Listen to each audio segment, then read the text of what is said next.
Chapter 9:12. Let's not talk about these disappointing things, and don't think about changing the topic. Jiang Pengji yawned tiredly. She turned around and hugged Wei Ci as a large pillow to sleep. Wei Ci stiffened at first, and the muscles all over his body tightened. After a while, he asked, "Is the Lord asleep?" He had lived with Jiang Pengji for half of his life, so he knew how bad her sleep was. Even if someone tiptoed beside her, it would wake her up, let alone a slightly loud noise.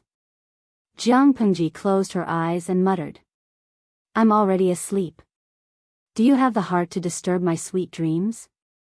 "Yes, yes, yes. The Lord is asleep." Wei Ci smiled bitterly. "The floor is cold. Forgive me for offending you. Let me carry you to the bed." The floor was made of solid wood. Not only was it hard, but it was also cold. It was not comfortable to lie on.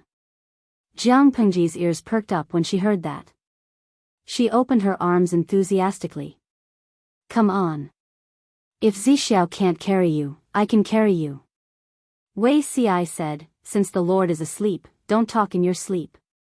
Jiang Pengji pouted. She doubted whether Wei Ci could carry her. Although she was slender, she was tall and muscular. Her actual weight was heavier than that of an ordinary adult man. Jiang Pengji did not have much hope that Wei Ci would be able to carry her. It turned out that she had underestimated him. Wei Ci heard Jiang Pengji laugh softly. As intelligent as he was, he naturally knew what she was laughing at. He could not help but blush.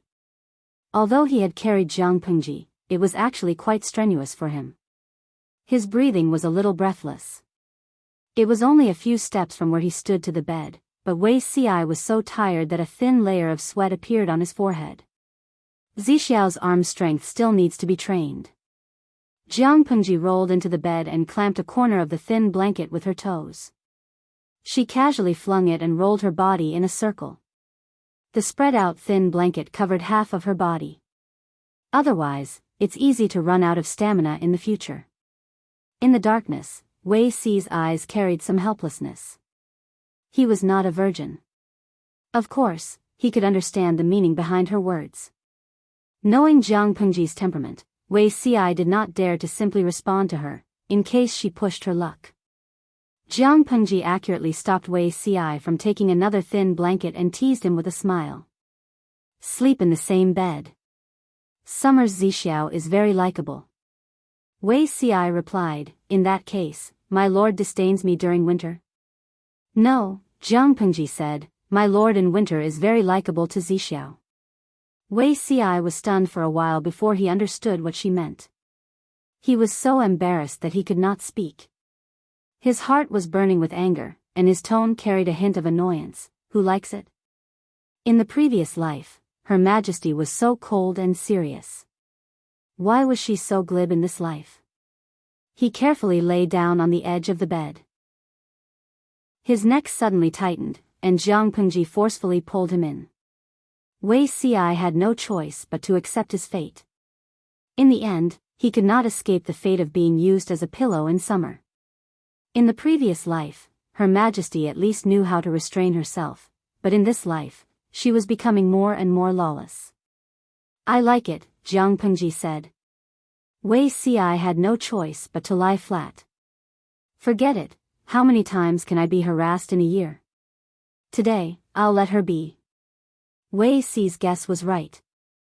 Jiang Pengji came here secretly and could only stay for 2 or 3 days. On the second day, she ran away without a trace. She either brought Xiao Guang or Zhang Ping with her. They stared at the scorching sun and carefully inspected the construction progress everywhere. Other than at night, they could not see her at all. After 3 days, it was time for Jiang Pengji to set off for Wanzhou. People often say that what you think about in the day, you dream about at night. "Zixiao, you have to think about me more. This is an order." Jiang Pengji whispered in his ear. Wei Ci did not know if it was because the sun was too bright outside or because he was too nervous, but he felt his whole body breaking out in hot sweat. "I have to share my lord's worries and burdens. I have no time to think too much. Jiang Pengji was exasperated, but due to the presence of others, she could not do much. Just you wait, don't cry when the time comes. Wei Ci was fearless. At least for the next 10 years, he would be safe. Farewell, my lord. He bowed with his hands clasped in front of him. Jiang Pengji was so angry that she laughed. She said to Zhang Ping and Xiao Guang, Shiheng, Chongming, I forgot to tell Zixiao something. Zhang Ping and Xiao Guang thought that the two of them were going to talk business, so they tactfully retreated. Jiang Pengji grinned, revealing a few white teeth. Wei Ci's heart sank. He had a bad premonition. After sending Jiang Pengji away, Zhang Ping and Xiao Guang realized that Wei Ci's mood was a little off. They thought that the business Jiang Pengji and Wei Ci were going to discuss was very serious, so they were a little worried. In fact, Wei Ci had not recovered from his shock. The skin on his collarbone rubbed against his clothes, causing a slight and dense pain. It's nothing. Wei Ci comforted the two of them with a normal expression. On the other side, Jiang Pengji, who was already on her way, had a licorice in her mouth. The bullet screen of the live stream was already exploding. Feisha Shirsan, streamer, you didn't keep your word.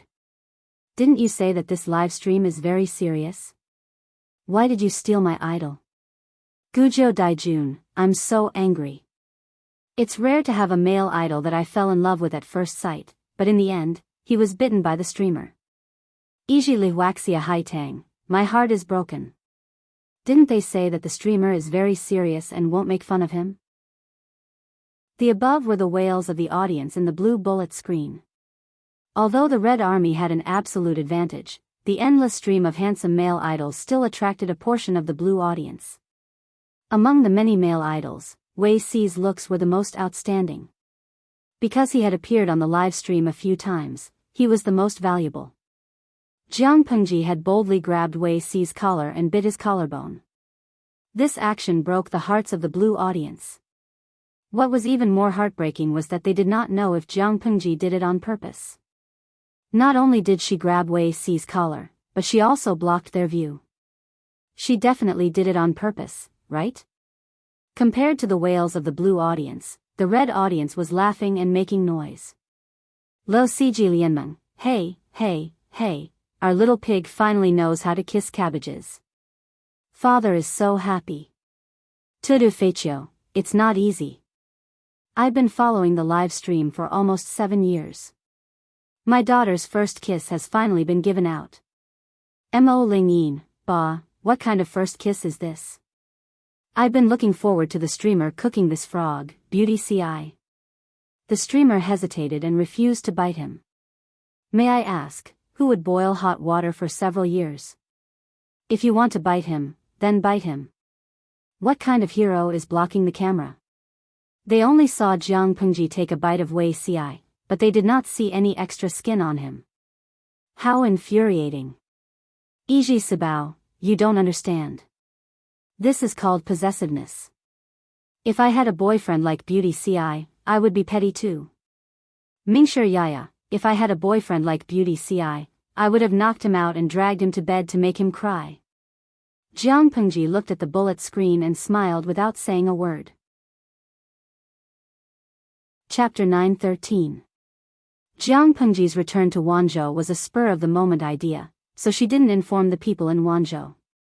When Su Ke saw Jiang Pengji standing in front of him, he was so scared that he almost dropped the document in his hand. Su Ke was shocked. Why did my lord suddenly return from Chongzhou? Jiang Pengji laughed as she took off her bamboo hat to block the sun. She said, time was tight, so I had to come by myself. Su Ke was speechless. Even so, my lord shouldn't have traveled alone. If anything happened on the way. Jiang Pengji replied with a smile, I'm afraid the person who can beat your lord hasn't been born yet. I have to come by myself for what I have to do. No one else can replace me. On the way back, I went to Shangjing to see Zixiao and the others. The construction of the provincial government is going smoothly. Su Ke was helpless. He wanted to say something more, but seeing her forehead covered in hot sweat, he could only get up and make tea for her to cool down. Jiang Pengji took the tea and asked casually. By the way, has Xiaoyu written to Xuanmei recently? Su Ke's face showed some warmth, but there was still some guilt in his eyes. He said, he writes once a month. She's doing well in Hejin. Since the wedding, he and Xuanmei had been living in separate places all year round. How could sending letters be enough? He missed her very much. Fortunately, he had enough work to do. He didn't have much time to think about it. Jiang Pengji thought about it and said, find a time to send someone to bring Xuanmei and your aunt to Wanzhou. Su Ke looked surprised. After a while, he said in a low voice, but, the person behind Takshu hasn't. Xuanmei was placed in Hejin so that she could avoid Takshu. Su Ke knew about this. Coincidentally, Hejin County was far away from the chaos of war and the situation in Wanzhou was unsettled, so he was at ease to let his new wife stay in her hometown. Later, the situation in Wanzhou stabilized, but Takshu had never been resolved. He was worried that bringing Xuanmei over would harm her. If it weren't for these concerns, he would have brought Xuanmei and his aunt over when Qiguan Rang brought his wife and daughter to Wanzhou. I've already thought about how to deal with Takshu. Jiang Pengji took a sip of tea, and her expression became a little indifferent. Takshu is not the key. I can't let you be alone forever. Being married is better than being unmarried, right? No matter what, you're a man. It's not good if you don't have a wife by your side. I understand men very well. I'm afraid that you can't bear the loneliness and will look for a new lover, which will disappoint Xuanmei's sincerity. What hurts the most to a new driver? Even though he had gotten a driver's license, he still had to walk to work. He felt like he had gotten a fake driving license. Jiang Pengji's eyes became dishonest, and Su Ke was so angry that he wanted to hit her. My lord knows a lot, he said sarcastically. Jiang Pengji raised her eyebrows. That's true. No matter what, your lord is an old customer who roams the brothels. When it came to bickering, Su Ke was no match for Jiang Pengji. Why did my lord suddenly think of this? Jiang Pengji said, can't you be considerate to your subordinates? The truth was that Hui Jun had been pregnant for 10 months and gave birth to a son and a daughter. She counted the next generation of the members of the team with her fingers. Before he went to Chongzhou to take office, Sheng Guanwan was pregnant. Qiguan Rang had a daughter. Feng Jin yearned for a second child. Feng Zhen's Fengyi seemed to have a genetic mutation. Yang Saifengliu did not want to get married. Xiao Guang already had a family. Zhang Ping was an unmarried member of the Keding clan. Meng Han had no intention of remarrying. Jiang Nongqin wholeheartedly cared for Jiang Pengji and did not consider marriage. When she counted to Su Ke, she suddenly thought of the young couple who lived in different places. She had already found out who the mastermind was. There was no point in keeping Takshu. In order not to fall out with the mastermind, Jiang Pengji did not plan to do anything to Takshu at the moment. She planned to find an excuse to send Takshu away from her. After Su Ke heard this, he secretly rolled his eyes. Who would believe this reason? Right, I came back this time for the Golden Scale book. Su Ke raised his eyebrows. Golden Scale Academy? What's wrong with it? Jiang Pengji said, while ago, Fengzhen's son wrote a letter to his father, complaining about the Xia Shu. Su Ke laughed. Fengyi is extremely talented, intelligent, and eager to learn. Master Cheng and Master Yuanjing praised him. He started learning early, so the Xia Shu should be nothing to him. Why did my lord rush back from so far away for this? Fengyi is fine, but the other children do not have a foundation, so they are stumbling in their studies. Even with the guidance of a famous teacher, their learning progress is still slow. The phonetic transcription of the Xia Shu, regardless of whether it was direct or indirect, required the learner to have a certain literacy foundation. Apart from Fengyi, the other students of the Golden Scale Academy were all orphans of martyrs who had died in battle. Even martyrs were illiterate, let alone their children. Literacy is difficult, so is reading. My lord is kind enough to provide them with learning conditions for free. This is already a blessing to our ancestors. Su Ke sighed. Every student goes through this. If they do not learn well, they can only blame themselves for not working hard enough. They could only learn by rote. If they could not, it could only be said that the students did not work hard enough. That may not be the case, Jiang Pengji said. Xiaoyu, invite the teachers here. I have something to discuss with them. Although he did not know what it was, Su Ke did not dare to delay and quickly did as he was told. During the time that Jiang Pengji was not around, the teaching material compilation team expanded again. Apart from the three big names, Cheng Cheng, Yuanjing, and Feng Ren, there were 4 knowledgeable scholars. It was worth mentioning that these 4 people were fans of Yuanjing and Feng Ren. In order to chase after their stars, they came all the way to Wanzhou. Now they were preparing to buy a house and settle down there. For fans, there was nothing happier than working hard with their idols. The peaceful and prosperous atmosphere of Wanzhou was also one of the factors that attracted them. Feng Ren was only an external aide, so the way he addressed Jiang Pengji was very formal. May I know why Magistrate Liuzhou has summoned us? Cheng Cheng and Yuanjing were also suspicious. Didn't Jiang Pengji go to Chongzhou? Why did she suddenly come back? Of course it's an important matter. She took out the brand new De Xia Yun Shu that she had organized and handed it to them. The few people present were all big shots. Jiang Pengji did not need to waste time explaining. This is phonetic transcription. Master Yuanjing's hand trembled. He almost dropped the precious De Xia Yun Shu on the ground. The other 2 people were ready to take it. The 3 of them looked very funny. Yes. Don't be fooled by their strange appearance. If they are used for phonetic transcription, it is much simpler than the current straight transcription or reverse transcription, Jiang Pengji said.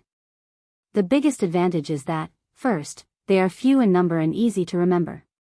Second, children who are enlightened don't need to memorize hundreds of words before learning new words. It greatly reduces time and energy. The efficiency of enlightenment will naturally increase. De Xia Yun Shu was considered a pioneering work in this era, but for Jiang Pengji, it was too complicated and prone to mistakes. Chapter 9:14. Master Yuanjing was an expert in the field of education. How could he not see the infinite potential hidden behind the De Xia rhyming book? It was a terrifying beast. No one knew if it would promote the development of the whole civilization or devour all of them. You. Lanting, tell me how to pronounce these rhymes. Master Yuanjing already had a plan in mind, but he still couldn't believe it. He had to hear Jiang Pengji pronounce it with his own ears. After all, a few words alone could not prove anything. He needed more powerful evidence. Obviously, the De Xia rhyming book that Jiang Pengji gave him was much simpler than the original direct pronunciation or reverse transcription. It was so simple that it was shocking. If the pronunciation of all the words could be spelled out with just a few rhymes, wouldn't it mean that everyone in the world had the possibility of learning? Just thinking about that scene made Yuanjing feel that his chest, which had been silent for a long time, began to heat up and his blood began to boil. Jiang Pengji didn't deliberately keep them in suspense. Instead, she taught them everything she knew. She taught them for 4 hours. It wasn't that Master Yuanjing and the others didn't have the ability to learn. They learned while learning, and it turned into another seminar. When they learned all the pinyin method that Jiang Pengji taught them, they came up with a brand new enlightenment plan. With the more convenient and efficient pinyin transcription, of course, they had to give up the complicated De Xia rhyming book. These scribbles look weird, but it's very easy to learn. Feng Ren laughed and said, if only I was born a few decades later. In order to learn the De Xia rhyming book, I memorized it day and night. It was very hard. Jiang Pengji said, that won't do. If Master Feng was born a few decades later, who would I find to be a good right-hand man like Huayu? It's not too late now. Changxing will enter school in 2 years. Changxing will suffer for you what you didn't enjoy. Feng Ren laughed. He was amused by Jiang Pengji's thoughtful and playful words. He thought of his chubby granddaughter and his heart softened. He said, that lass, Changxing, looks like a lively and active person. With the brand new method of transcription, it'll be easy for her to learn. Otherwise, that lass would definitely get impatient from studying and quit. As a noble daughter of the Feng clan, if she didn't know how to read, wouldn't it be shameful? Governor Lu's initiative has indeed helped us a lot. Master Yuanjing seemed to be deep in thought. Governor Lu, are you planning to popularize this pinyin annotation method? Or is it just a trial in the Golden Scale Academy? He could imagine how many people would be able to read if the pinyin annotation could really be popularized. If this situation continued for 3 to 5 generations, what would the situation be like then? It would no longer be a fantasy to break the monopoly of the landowning households. That would be incredible. I spent so much effort to come up with the pinyin annotation for the sake of the children who have difficulty in enlightenment. To others, it might be a rare treasure, but to me, it might not be the case. I won't keep it to myself. Jiang Pengji smiled and said, currently, I want to try it out in the Golden Scale Academy for a period of time. During this period of time, I'll have to trouble you to completely perfect it. In another half a year, the children's foundations would be solid. At that time, I plan to open the Golden Scale Pavilion and allow students to borrow some basic books from the Golden Scale Pavilion. Qing Qing was surprised and said, but the Golden Scale Pavilion, most of the people who were qualified to enter the Golden Scale Pavilion were adult men. How could a group of children sneak in? Halfway through his sentence, he suddenly understood something. The worry on his face turned into joy. If a group of children sneaked in, the adult scholars would naturally be curious and ask questions. When the time came, the children would show their skills. They would definitely be able to scare people. The Lord wanted to make use of the scholars' mouths to advertise for the Golden Scale Academy for free. As long as outsiders saw results from this group of children, there would be much less resistance to popularizing the pinyin annotation. Jiang Pengji smiled and said nothing. Master Yuanjing asked, what name have you thought of? Jiang Pengji cast a suspicious look at him. What name?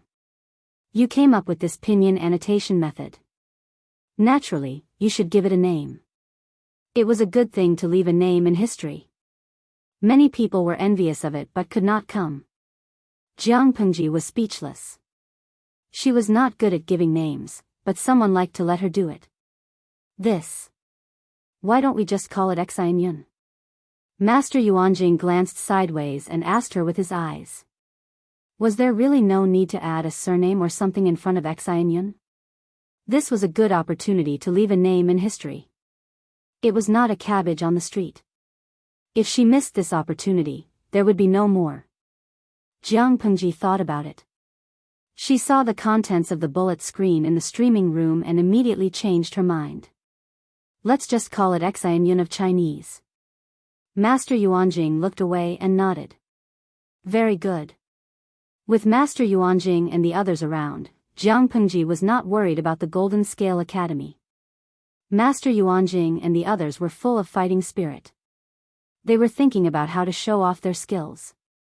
Jiang Pengji took the opportunity to sneak away. Oh hey, streamer, you're such a hands-off boss. Why didn't your group of little princesses fall out with you? Funny tree, you and I, the little princesses are no match for the streamer. Their combat power is not in the same dimension. Givenchy little sheepskin, where are you going, streamer? Jiang Pengji asked the maid to bring some water to wipe her cheeks, neck, and arms. Host V, I'm going to see Hui Jun and her baby. When Jiang Pengji saw Hui Jun, she was sitting in the corridor reading a book. There was a wooden pram beside her. Hui Jun. Hui Jun heard the noise and looked in the direction of the sound. Her peaceful eyes gradually lit up. Why are you back, Lang Jun? Jiang Pengji said, I'm back to handle official business. I heard that women need to take care of themselves after giving birth. Why are you outside? I've given birth for 3 or 4 months. My body is recovering well. I don't have so many taboos. Hui Jun smiled faintly and pushed the pram into the house. The 2 fair and tender babies were sleeping soundly. They were not awakened at all. She said, the sun in the courtyard is strong. Lang Jun, don't stay outside. Which one is the younger sister? Jiang Pengji asked as she lifted the diapers of the two babies. Both of the children were as fair as jade. Their chubby cheeks were pinkish, and their white cheeks were pinkish. In comparison, the girl was slightly smaller than the boy. Her facial features were more delicate. This is the younger sister. When she was just born, she was as small as a kitten. Her cries were also delicate. I almost thought I couldn't raise her. Jiang Pengji tried to pinch the girl's face. The little girl's head tilted slightly. She opened her mouth and blew a bubble. The audience in the streaming room had been charmed by the two babies. They turned into weird uncles and aunties. They kept howling. Have you named them? Not yet. I'm waiting for you to give them names. Hui Jun smiled. Chapter 9:15. No matter what Hui Jun said, Jiang Pengji was still merciful and did not take charge of the naming. She took out a small bag of bamboo slips from her sleeve. Take a look and see which name you like. Hui Jun took it with a smile. Did Lang Jun make it? Jiang Pengji denied. No, he asked me to bring it over. When Hui Jun heard that it was a gift from Fu Wang, the smile on her face faded a little, but her hands did not stop moving. He untied the string of the bag and took out a few bamboo slips with a few names written on them. After looking at it carefully, Hui Jun put it aside and said with slight embarrassment, "Is there a need for him to name the child?" He caressed the bamboo piece with his fingers. The small bamboo piece was filled with densely packed words. Just by looking at the handwriting, it was extremely difficult to associate the owner of the words with Fu Wang. I won't ask too much about your relationship with Shengtu. It's fine as long as you're happy.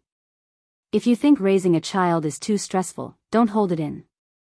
After all, the other half of the child's bloodline was given to him by Fu Jingtu, so it was only right and proper for him to pay for the child's upbringing. If they really don't treat them well, I'll take them in as my godsons and goddaughters. No one in this world will dare to bully them then. Hui Jun giggled. Since that's the case, Lang Jun should let the child call you godmother as soon as possible. You're getting more and more fond of taking things out of context. When I clearly said that the main plan isn't good for both of them, you ignored this premise. Jiang Pengji raised her eyebrows and said, that wild wolf has his eyes on you every day. If I snatch his wife and children, I'm afraid he'll go on strike. Although Fu Wang didn't say anything, he was still on guard against her. It wasn't because she was disloyal, it was because Hui Jun's letters were always addressed to Jiang Pengji. The wild wolf was both envious and resentful. The way it looked at Jiang Pengji was strange. It was supposed to be a majestic wolf, but now it looked like a sad and pitiful husky. How dare he? Hui Jun frowned. Just as he finished speaking, the baby boy who was lying in the stroller let out 2 moans, and there was a faint sound of air being let out. Jiang Pengji said, "It's time to change his diaper." Hui Jun looked at Jiang Pengji in astonishment. She raised her hand and touched the boy's butt. Indeed, she felt a warm and soft lump. TSK. He's so young, but his ability to torment people is like his father. Hui Jun mumbled and took out a clean diaper from the basket under the stroller. She did not avoid arousing suspicion and skillfully changed her boy's diaper in front of Jiang Pengji. Although she said that she didn't like it, there was a gentle light on her face that could melt a person's heart. After becoming a mother, Hui Jun was very different from before. Jiang Pengji said, "Before I left Chongzhou, Jingtu came to me to propose marriage." Hui Jun turned her head and clicked her tongue. "Is he worthy of you?" Jiang Pengji smiled and explained, "What are you thinking about?" "He thinks that you are similar to Wan, Both of you are orphans, but you are close to me and treat me as half a family. He's imitating Han Mei. If he can convince me, it won't be a problem for him to marry you again." Hui Jun wiped her son's butt and put the dirty diaper into the clothes basket. "It's not like you don't know my background. I can't even dream of living like this. How would I dare to hope for more? General Fu and I are not on the same path. I don't want to be entangled with him. Huijuan's expression was calm. She said, I'm not belittling myself. I just like how I am now. I don't want anything else. I just hope that I can help you in the future. Jiang Pengji looked at Huijuan's face carefully. She saw that her words were from the bottom of her heart, so she did not force it. I just think Jianghu won't be so easy to get rid of. Huijun said, why would I be afraid of him? She had used her honey trap at Jiamen Pass, but Fu Jianghu had still been defeated. As she spoke, Jiang Pengji noticed that there was a bookshelf in Huijuan's room. There were many handwritten bamboo scrolls on the shelf. Huijun noticed her gaze and stood up to take a few scrolls. Lang Jun is very knowledgeable. Do you have any research on these? Jiang Pengji opened the scroll and found that it was full of Huijuan's handwriting. There were all kinds of documents about dyeing cloth, printing and dyeing, as well as all kinds of spices and rouge. Apart from that, Jiang Pengji also saw a drawing of a foot spinning wheel. I've been in the palace of Dongqing for a few years and have seen a lot. I'm wondering if I can start a business in this area to make a living. When I was in the palace, I vaguely heard someone mention that there was a small eunuch in the palace who contributed a skill that was passed down in their family. This skill can dye many bright and beautiful fabrics. I asked a few questions, and now it's coming in handy. Huijun was a strong-willed person. She did not want to rely on others too much, even if that person was Jiang Pengji. Jiang Pengji smiled. Although I don't have much research, all women love to look good. Rouge, cosmetics, fabrics, and jewelry always cost a lot. If you do business in this area and manage it seriously, you may be able to make a lot of money. I have high hopes for you. After saying that, she asked again, I'm looking at the spinning wheel on the scroll. Did you draw it? Huijun said, yes, I learned a thing or two from the carpenters at the wood workshop. I heard that this drawing method was taught to them by you. You're very talented. I suddenly thought of something. Huijun asked, what did you think of? The spinning wheel you drew, is it a foot spinning wheel? Yes. Most people used spinning pendants. A foot spinning wheel was not something ordinary people could come into contact with. I suddenly thought of the water wheel that Shiheng worked on previously. Zhangping's water wheel contributed greatly to the prosperity of agriculture in Wanzhou. It saved a lot of manpower for irrigation. Huijun could not keep up with Jiang Pengji's thoughts. She did not understand how the topic had changed from a foot spinning wheel to a water wheel. Jiang Pengji said, I'm just a little curious. If we replace manpower with water and make the foot spinning wheel work, Huijun. Lungjuan's idea is really bold. Huijun had never tried to link two completely unrelated things together. However, I think this idea is feasible. Jiang Pengji came from the future. Even if she was not clear about the things of the ancient times, her vision and height were beyond the reach of ordinary people. Humans had grown step by step with the help of all kinds of external forces. If that was the case, why couldn't they use water power? The improved water wheel could draw water from the ground to a higher place, allowing the water to flow into a tank and irrigate the farmland. It could also automatically pound rice. If that was the case, why couldn't they use water power to replace manpower to spin? People would get tired, but if the water did not dry up, it could continue to work, right? After Jiang Pengji finished speaking, Huijuan's eyes showed that she was deep in thought. However, although she understood the structure of the foot spinning wheel, she did not know how to modify it. Jiang Pengji said, Shiheng's craftsmanship is not bad. Chongming studies water conservancy. If there's anything you don't understand, you can write a letter to Shangjing to ask them. If that doesn't work, the masters at the Golden Scale Academy are also knowledgeable people. Perhaps they can provide valuable advice? Chapter 9:16. Huijuan's expression showed that she was somewhat tempted, but it was unknown what she thought of, but in the end, she still retreated. This isn't too good, is it? Jiang Pengji teased the boy, whose eyes were rolling around, while her other hand pinched the girl's little foot. She was having a great time. What's not good about it? Wanzhou was far more open-minded than the outside world. Not only was there a large-scale, regular female battalion, but there were also 30% female patrols on the streets. What's wrong with Huijun's invention? After Jiang Pengji finished speaking, the boy seemed to have seen her. His black eyes stared at her and followed her movements. Huijun stammered, I'm afraid I won't do well and ruin Langjuan's reputation. What are you afraid of? Even if the sky falls, there's someone tall to hold it up, and even if things don't work out, there's still me. It doesn't matter if you fail, but what if you succeed? Jiang Pengji pinched her feet and finally woke her up. The girl did not shy away from strangers. She stretched out her fair arms towards Jiang Pengji, begging for a hug. Jiang Pengji picked up the child. She held her neck with one hand and passed her other hand between her chubby legs. She used her palm to support her vest. This position was very comfortable for a baby. Baby girl pursed her lips and blew bubbles lazily. She stared at him without blinking. Your two children are brave. They didn't even cry when they saw me. Jiang Pengji especially liked cute children who were not afraid of her. She referred to Feng Jin's family's Chongqing for details. Huijun watched as Jiang Pengji teased the girl. Her perturbed heart suddenly calmed down. She even gained some courage. His temperament is just like that boorish man. He's very bold. Huijun pursed her lips and smiled faintly. There was relief in her eyes. Because she became a mother, she became more cautious in her thinking.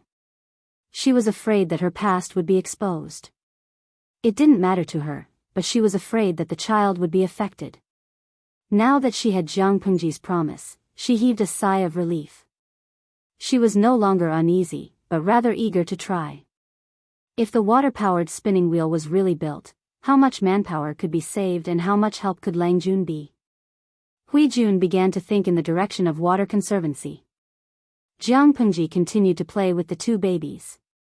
Jiang Pengji stayed in Wanzhou for more than half a month. Not only did she have to check on the government affairs of the various counties in Wanzhou, but she also had to pay attention to the progress of the Golden Scale Academy in learning Pinyin. After observing them for a few days, she found that these children were exceptionally diligent in their studies. They didn't even need anyone to supervise them. They were extremely self-disciplined. Midnight epilepsy, this is the ancient version of a classroom. All the radishes look fresh and delicious. Crying rain in the cloud, streamer, can I give you a suggestion? You should let these children attend classes at different times. Otherwise, it'll be so tiring. Li Wushuang, that's right. After all, there's a limit to a person's attention span. They're still kids, and their energy is incomparable to that of adults. Those teachers would lecture for the entire morning. Not only could the teachers not bear it, but the students were also more tired and their learning efficiency was lower. Jiang Pengji secretly watched the students in class for 2 days. The audience was forced to watch for 2 days too. After watching it on the first day, many viewers expressed that they could not take it anymore. There was no other reason for it. A single class was too long. The Jinlin Academy was basically run by Qing Cheng and the others. Jiang Pengji did not know much about the academy. It was her first time attending a class in person. After listening for a whole morning, she found many drawbacks. She combined the suggestions of the audience and wrote a serious summary. Master Yuanjing had decades of teaching experience. He could be considered a leading figure in the field of education. However, he had a broad temperament. When Jiang Pengji suggested something to him, he listened carefully. If it was feasible, he would correct it. If it was not feasible, he would carefully discuss the pros and cons with Jiang Pengji. Not to mention anything else, just this spirit and attitude was worth learning from. Master Yuanjing listened for a while. He asked doubtfully, Magistrate Lu, do you mean to divide the classes? Jiang Pengji said, that's exactly what I mean. I observe that every class lasts at least 2 hours. Even adults feel tired, let alone a group of children. If they learn in a state of exhaustion, how much can the students learn? In my opinion, it's better to divide the classes and set a time. For example, a class lasts half an hour or a quarter of an hour. After the class, the children will be given some time to rest and adjust before the next class. The knowledge they learn in each class can be different. Knowledge teaching can be interspersed. In this way, the pressure on the teachers can be reduced, and the children won't be tired from learning. It's like you can't become fat with one bite. You have to take one step at a time to travel 10,000 miles. Master Yuanjing was stunned. He carefully considered Jiang Pengji's suggestion. The students he taught were usually above 10 years old. Most of the students in the Golden Scale Academy were between 5 and 7 years old. Hearing Jiang Pengji's words, Master Yuanjing felt that his previous education method was indeed not suitable for young children. Lanting. Let me think about it. Master Yuanjing did not have the final say in the Golden Scale Academy. If he wanted to adjust the class schedule, he had to communicate with a few teachers. Watching a group of radishes reading, Jiang Pengji noticed that one of the radishes looked particularly fresh and delicious. Upon closer inspection, it was Feng Yi, the only son of Feng Zhen's family. Study hard. When you grow up, take over your father's position. Jiang Pengji called him over and took advantage of him.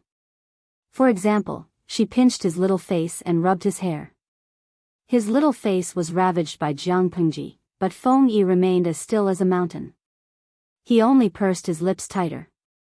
He said methodically, "I won't let you down." Jiang Pengji said, "He really doesn't look like Feng Lengzi's son. He must have been blessed to have such a good boy." Feng Yi knew that Jiang Pengji was praising him.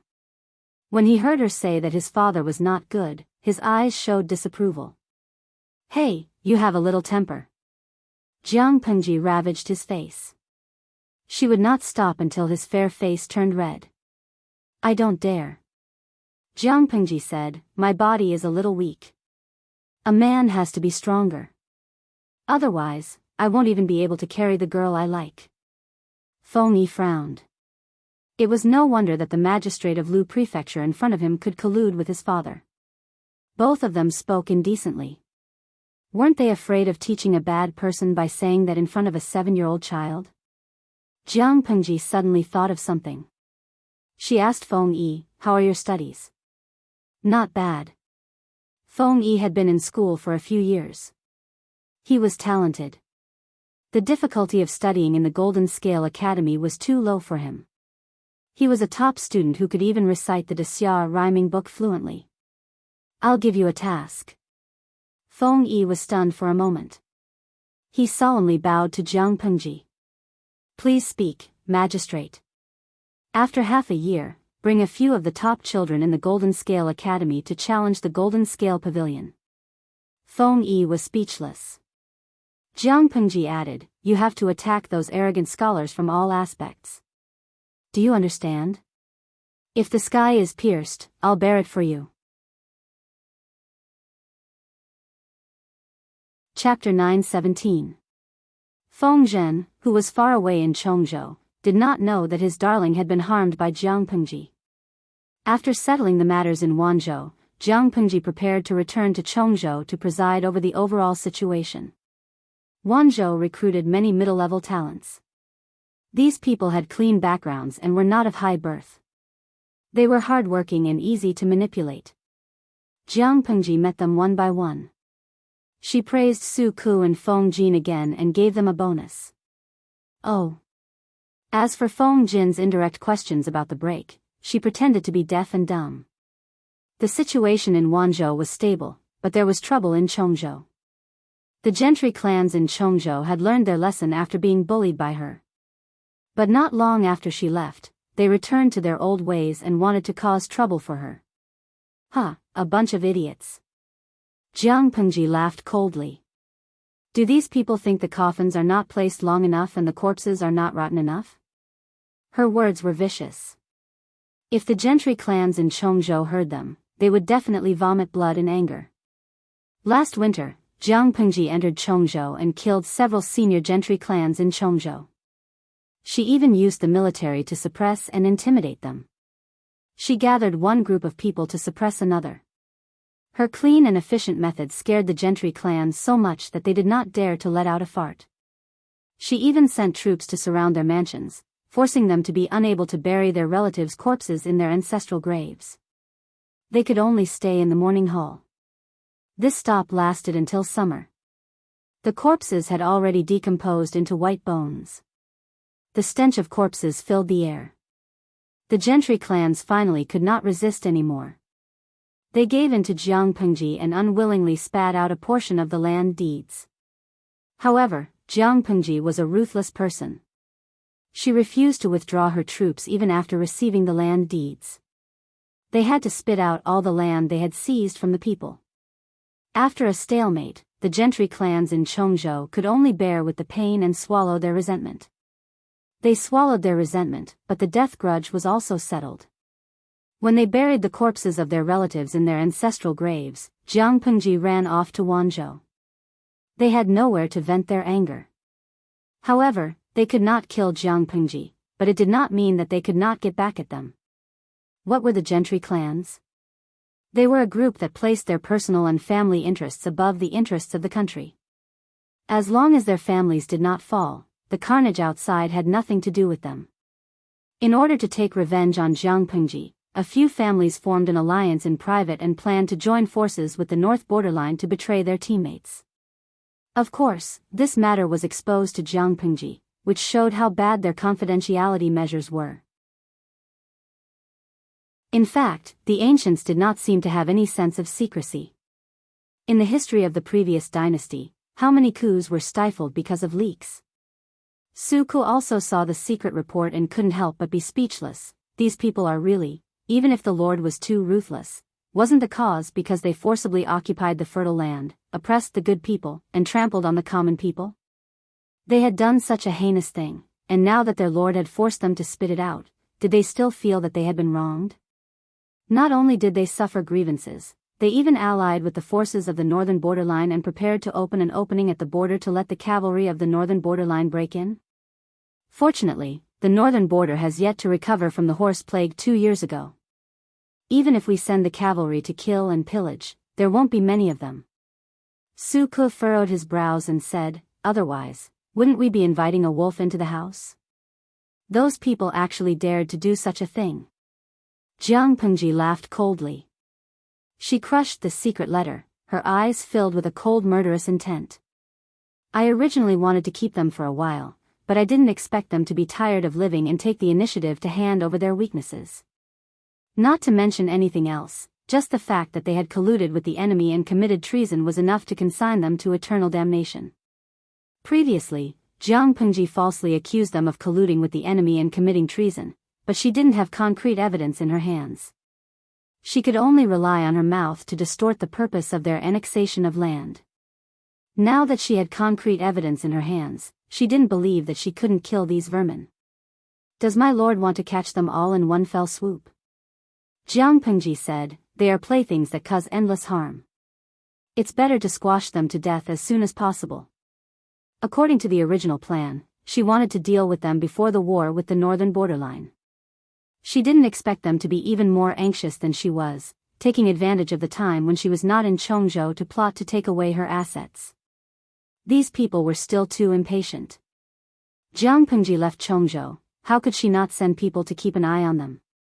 At such a time, they should be even more cautious, tuck their tails between their legs, and not let the cat out of the bag. However, they couldn't swallow their anger and had to stir up trouble. However, they couldn't be blamed for being stupid. Jianghu was really too ruthless. If they didn't take advantage of the time when Jianghu was not in Chongzhou, according to the trend of her development in Chongzhou, the longer they delayed, the more powerful she would be. Their hopes of revenge would become smaller and smaller.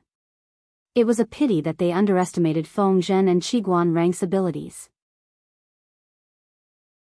How could the combat power of the two of them be as simple as 1 + 1? It was estimated that before Jianghu reached Chongzhou, these jumping clowns would have already been caught by their inescapable net. Reality proved that Jianghu's guess was not wrong. My lord, you look radiant. Wen Zheng and I, on the other hand, have been restless for more than a month. Feng Zhen had a pair of dark circles under his eyes. He looked like he had been sucked dry by a demoness. Why are you all acting like this? Jiang Pengji rushed to Chongzhou without stopping. Along the way, she didn't have time to take a detour to see Wei Ci. When she reached Chongzhou, she saw that her two right-hand men looked like they hadn't slept for a long time. Wen Zheng's left arm was even tied with a white cloth. Those people are planning to fight to the death. Previously, they sent men to assassinate Wen Zheng. When the assassination failed, they instigated others to cause trouble. Fortunately, Han Mei and Wen Zheng were discussing the matter of farming and recruiting soldiers.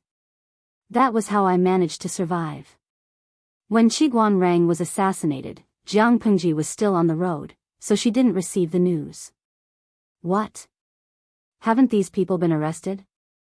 Jiang Pengji glanced at Qiguan Rang. When his eyes met hers, he winked. His gaze carried a hint of meaning. She was so angry that her whole body was trembling. She thought more than Feng Zhen. Why did Qiguan Rang have to be the one who was assassinated? One had to know that Qiguan Rang's position was impartial. In comparison, Feng Zhen's hatred was greater. She was afraid that someone was trying to fish in troubled waters. Jiang Pengji snorted. Feng Zhen thought she didn't understand and explained, although those people were arrested, my lord, the relationship between the aristocratic families in Chongzhou is very complicated. They are either relatives or friends, or they are students and former officials. Not only are they friends, but they are also bound by blood ties that cannot be severed. Previously, they could still bear with it when they only locked up people. Now it's different. Lives are at stake. How can they sit still? Wen Zheng's danger is just the beginning. We don't know what will happen in the future. Jiang Pengji took a deep breath. She said calmly, "You're wrong. They will betray the country for their personal and family interests and collude with the northern borderline. Of course, they will also get close to me and abandon those abandoned children for the sake of making others jealous." Feng Zhen asked, "Then what does my lord mean?" Chapter 9:18. Feng Zhen smiled bitterly. This was indeed his lord's unique style of doing things. Killing was just a matter of nodding to the ground. The most troublesome part was dealing with the aftermath. Seeing Feng Zhen's expression, Jiang Pengji furrowed her brows and asked him, "Zisha doesn't agree?" Feng Zhen shook his head. It wasn't that he didn't agree, he was just worried. The aristocratic families in Chongzhou weren't big, but the relationships between them were very complicated. If the Lord chose to cut them all off, it would cause more trouble. But if she didn't do anything about it, where would the Lord's dignity be? "Why don't we just kill the bandit leaders?" Feng Zhen suggested against his will. He had been with Jiang Pengji for a long time, and his preferences had changed. Compared to intricate schemes, he preferred simple and violent methods. But as a strategist, he couldn't act on impulse. He had to prioritize the Lord's interests. "There's no need. Just kill them all." Jiang Pengji's eyes shone with a cold glint. Letting a tiger return to the mountains will lead to endless trouble.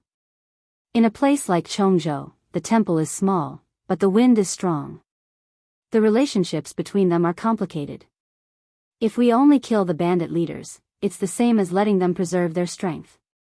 As long as they are alive, they can make a comeback if they seize the opportunity. Rather than that, we might as well kill them all. If we only kill the bandit leaders, the remaining people will still cause trouble. If that's the case, we might as well uproot them and not leave any future troubles. These families are a lesson to be learned from. Punish them harshly and let others see what happens when they betray the country. Since Jiang Pengji had said so, Feng Zhen naturally wouldn't object. He narrowed his eyes slyly and his lips curled into a scheming smile. In the days when Jiang Pengji wasn't around, he had suffered many grievances. Now that he could get back at her, how could he not be happy? Feng Zhen obeyed her orders and went to make arrangements.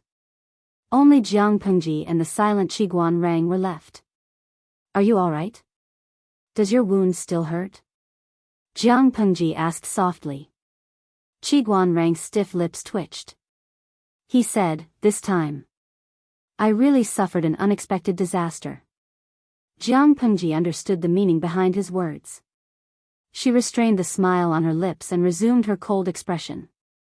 "Do you think the people who assassinated you were the aristocrats of Chongzhou or?" Jiang Pengji asked Qi Guanrang in a low voice. Qi Guanrang thought for a while, his brows furrowed, and he said in a low voice, "I'm afraid it's a borrowed knife to kill. On the surface, it's the aristocratic families of Chongzhou who have lost their minds and sent assassins, but in the dark, there's another master. That person is extremely cautious. If I didn't take precautions in advance, I'm afraid I wouldn't be able to find any clues." Jiang Pengji took a deep breath and suppressed the restlessness and anger in her heart. Qi Guanrang continued, "Even so, that person did not leave behind any evidence. Rang is only suspicious." Jiang Pengji furrowed her brows. Her eyes seemed to be surging with a thick and frightening fierceness. "Your Highness, you must not let your guard down." Qi Guanrang clenched the feather fan in his hand and used it to knock on the table. It made a crisp sound and interrupted Jiang Pengji's train of thought. "A little impatience will spoil a great plan. Let me think that the other party doesn't really want to take my life. It's most likely a test." Jiang Pengji raised her eyes and looked at Qi Guanrang. "You also think that person is testing us?" What was there to test? To test whether Jiang Pengji had already discovered the other party's existence. If she was discovered, the conflict between the two would definitely surface. The other party could change his plan as soon as possible. If after the test, he discovered that Jiang Pengji was still ignorant, the other party could be at ease and continue to lurk behind the scenes. "I'm at least 70% sure." Qi Guanrang waved his feather fan and lowered his eyes. "Your Highness, you must be careful. Don't let the cat out of the bag." Jiang Pengji said, "I will pretend that nothing happened. Let's see who can't hold back their anger first." Recently, the atmosphere in Chongzhou was treacherous. It was as if it was shrouded in a layer of low pressure that made it hard for people to breathe. When everyone received the news of Jiang Pengji's return to Chongzhou, another piece of news spread. How dare she? When they first heard that Jiang Pengji wanted to wipe out the aristocratic families of Chongzhou who participated in the rebellion, the entire aristocratic circle boiled over. They had more or less heard about the few families, but they never thought that Lu Shi would be so ruthless as to wipe out their entire families. Why wouldn't she dare? Those few idiots were arrogant. While Lu Shi was not in Chongzhou, they secretly contacted the northern borderline. Now that Dongqing is no longer a country, they only did it for their own future. There is nothing wrong with it. Of all the things he should not have done, he should not have been discovered by Lu Shi. Now that the evidence is in his hands, do you think Lu Shi will be merciful and let them go? Some were furious, while others looked on coldly from the sidelines. The former were filled with righteous indignation and felt sympathetic for the loss of their own kind. The latter were ultimately outsiders, calmly watching the situation in Chongzhou change. But how can we be in cahoots with such a ruthless person who massacred the aristocratic families? Do not punish the officials, do not punish the commoners. The original meaning of this sentence should be that the scholar officials should not receive preferential treatment in sentencing, and the commoners should not be excluded from etiquette. But as the times changed, this sentence became the golden medal and privilege of the aristocratic class. Now, it was twisted to mean that the scholar officials had the privilege of not being punished, and the commoners did not have the right to be treated with courtesy. Although the aristocratic families in Chongzhou were nouveau riches in the aristocratic circle, they were still above the commoners. Jiang Pengji wanted the lives of their entire clan because of the crime of secretly contacting the northern borderline. It was unreasonable. According to their thinking, a heavy punishment would suffice. Why would there be a need to resort to violence? Based on this woman will definitely lose the hearts of the people. Sooner or later, she will die without a burial. Faced with such a statement, the clear-headed people smiled bitterly. They were very clear that as long as Lu Shi held the military power in his hands, the aristocratic families in Chongzhou would not be able to hurt her. A few scholars found Jiang Pengji together and advised her. They talked loudly, and the core meaning was that she was in the wrong. If it was a commoner who had colluded with the enemy and committed treason, they deserved to die. However, the person who had secretly contacted the northern borderline was an aristocratic family. They only needed to be taught a harsh lesson, fined, and punished. There was no need to take their lives. Dongqing had a law. The aristocratic families could use enough money to exempt them from the death penalty. Even if it was a crime like secretly contacting the northern borderline, as long as they could afford it, they could be acquitted according to the law. Jiang Pengji looked at them coldly for a long time. After an hour, "Are you all thirsty?" The scholars echoed each other. They were eloquent, but unfortunately, there was a hole in their brains. The scholars bowed to Jiang Pengji and stood proudly on the spot. They said, "Magistrate Liu, please reconsider." Jiang Pengji said coldly, "Looks like you're not thirsty. That's fine.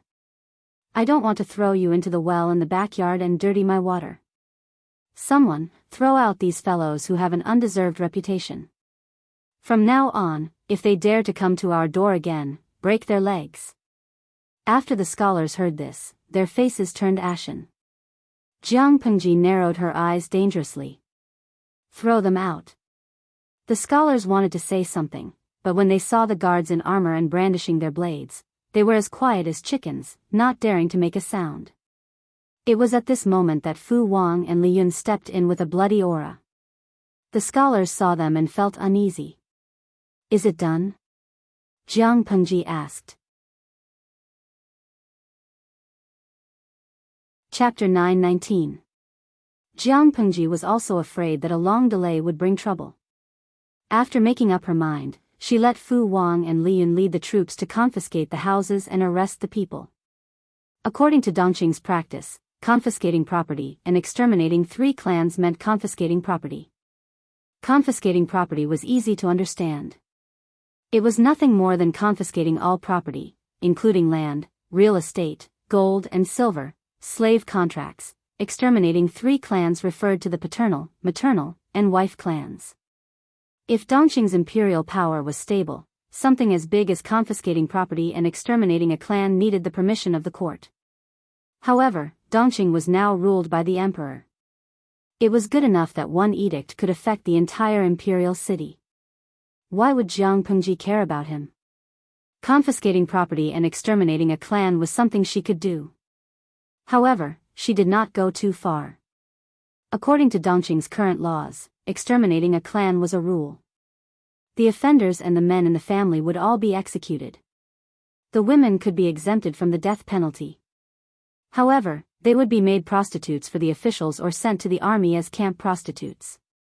This outcome was even more horrifying than death. Jiang Pengji would rather give them a quick death. She did not want to use such methods to humiliate a group of weak women. After thinking about it, Jiang Pengji said, "Get someone to register all these women and demote them to commoners. Send them back to their parents' homes in private." The atmosphere in Chongzhou was more open. Women would not crazily treat men as their sky, let alone follow the 3 obediences and 4 virtues. Jiang Pengji gave them a way out and did not take their lives. She only sent them back to their parents' homes. This was already a great kindness. When the limelight was over, they could still get married again. By doing so, she subtly pacified the women's families so that they could not vent their anger. The catastrophe in Chongzhou lasted for more than a month. From the top to the bottom, everyone was in danger. While the gentry in Chongzhou were anxious and fearful, the Cui family, who had long boarded Jiang Pengji's pirate ship, were happy to see their teeth but not their eyes. The head of the Cui family, Cui Yu, even chatted with his friends in private. He said that this was the most successful business he had ever done. Although they gave up the land, they reaped even more benefits. The returns were far higher than the costs. In the blink of an eye, it was the end of the first year of Qingzong.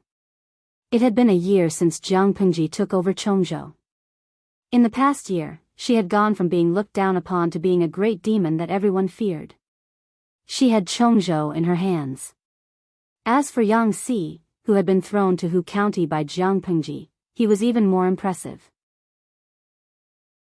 He took over the administrative affairs of Hu County perfectly. Of course, it would be better if he could stop complaining and focus on working overtime. There were turbulent times outside, and there were dukes fighting during the new year.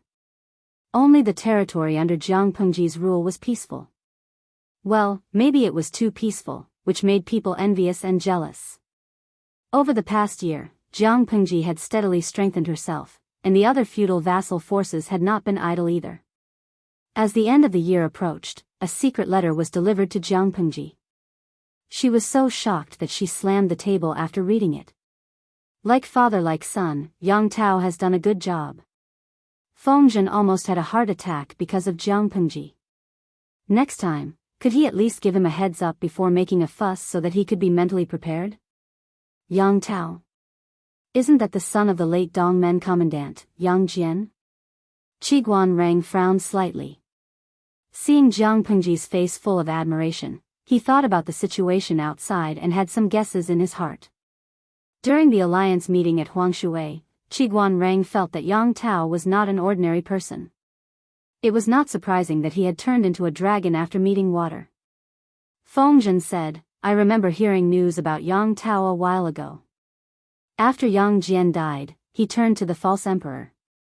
However, Yang Tao is not a man without ambition. His father, Yang Jian, had a disagreement with the false emperor.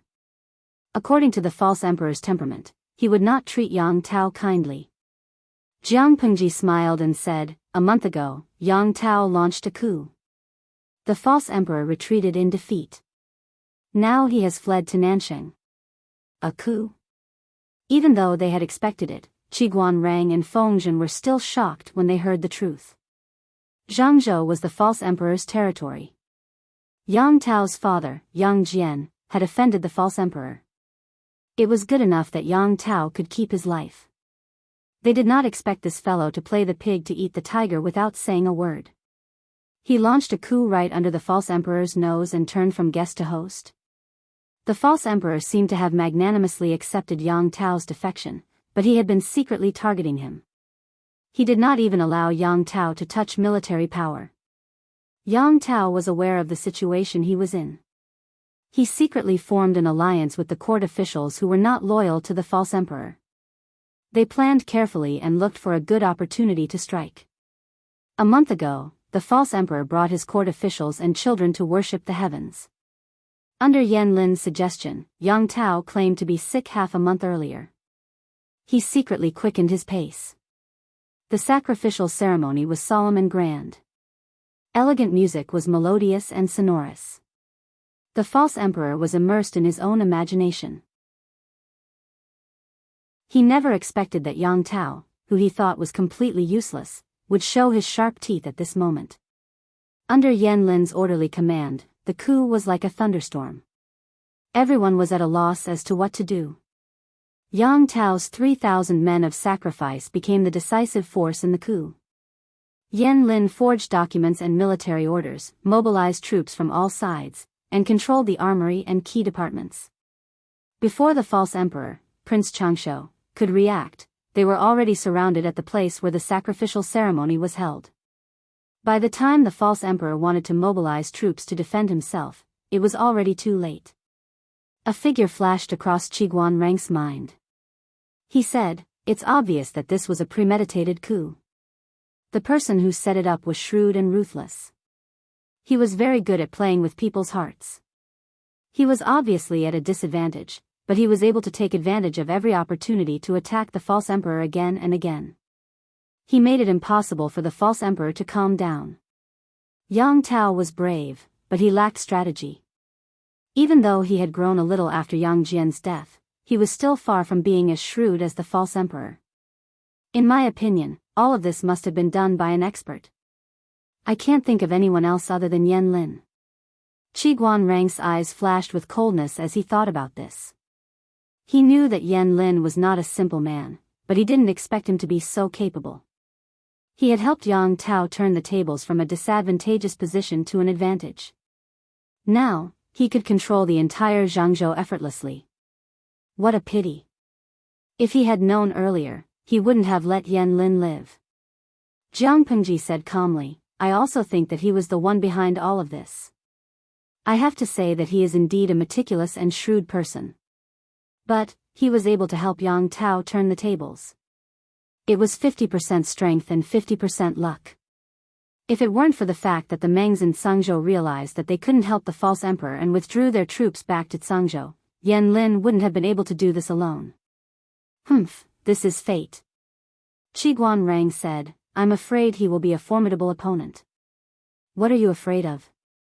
Jiang Pengji said, one person's energy is limited.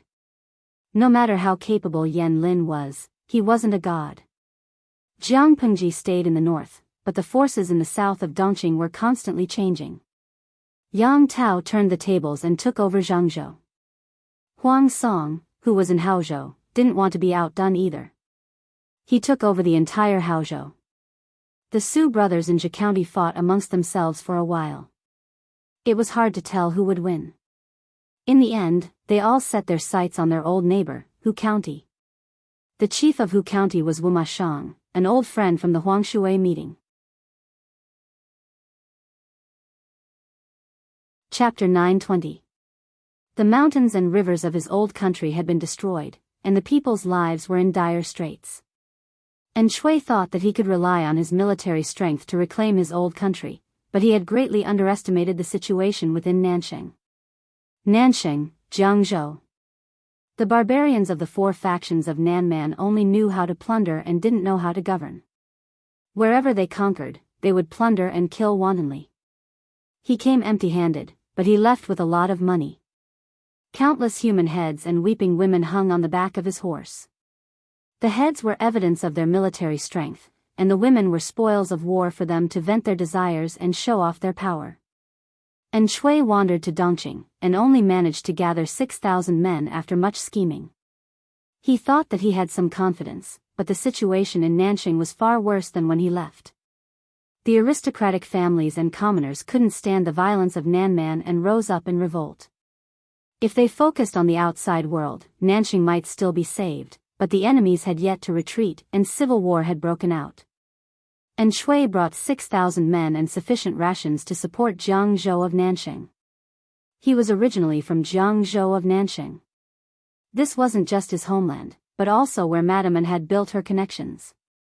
If he developed in Jiangzhou, not only could he use Madame Anne's remaining connections, but he could also get help from his old friends. In the beginning, An Shui's development was not bad. He used the teachings of the Red Lotus Group to recruit many militias and strengthen himself. But he quickly ran into a wall. Because of this, An Shui lost more than half of his troops, and only 3,000 were left. Other than An Shui, there were 2 other aristocratic families and a militia force in Jiangzhou. An Shui chose to work with the aristocratic family that was on good terms with Madame An, but unexpectedly, they had ulterior motives. Although An Shui was intelligent, he wasn't good at scheming. He was unknowingly tricked by the other party. An Shui, and Duashi. Shui meant worry. The elders had given An Shui the nickname Duashi. It sounded tacky, but it was full of good wishes. They knew that this person was destined to have a difficult life. In his previous life, he had toiled for more than a decade, and in the end, he had risked everything to ask Wei Ci for help. He had taken over half of Nanxing. Now, he wasn't as down and out as he would be in the future, but he was still unlucky. Although he was from Nanxing, the troops he brought were all from Dongqing. In the eyes of the feudal lords in Nanxing, An Shui was not on the right side. How could an outsider fight with them for power? If it wasn't a pretense, then it was the thought of using An Shui to do his dirty work. He only treated An Shui as a spear. At first, An Shui did not realize this. When he ran into a wall and lost half of his troops, he suddenly realized. An Shui had just passed the age of 30, so he could still withstand such a blow. However, his eyes couldn't help but turn red. However, after this setback, he also realized his shortcomings. He couldn't outcalculate others, and he didn't have a strategist by his side. His sworn brothers were also impulsive people. Such a combination could be easily manipulated by others, and the slightest provocation could ruin the whole thing. And Shui thought for a moment. He planned to use his old friendship to invite a famous scholar to help him. However, Shui had no manpower, no land, and no money. Moreover, she had just suffered a defeat. Who would be willing to assist a lord like this? Even if Shui's status was illustrious, the entire family had been wiped out by the barbarians, and Shui's wife and children had even been humiliated and killed by the barbarians. Was such a failed man worthy of the loyalty of others? Thus, every time Shui came to invite them, many famous people would either avoid meeting him or refuse him. Shui was not a thick-skinned person. He knew that others did not like his conditions, so he could only return resentfully. On one hand, he led his subordinates to seek refuge everywhere, and on the other, he looked for a chance to turn things around. Finally, he found his chance. I heard that Master Yuanjing's disciple is traveling nearby to study, and Shui's eyes burned.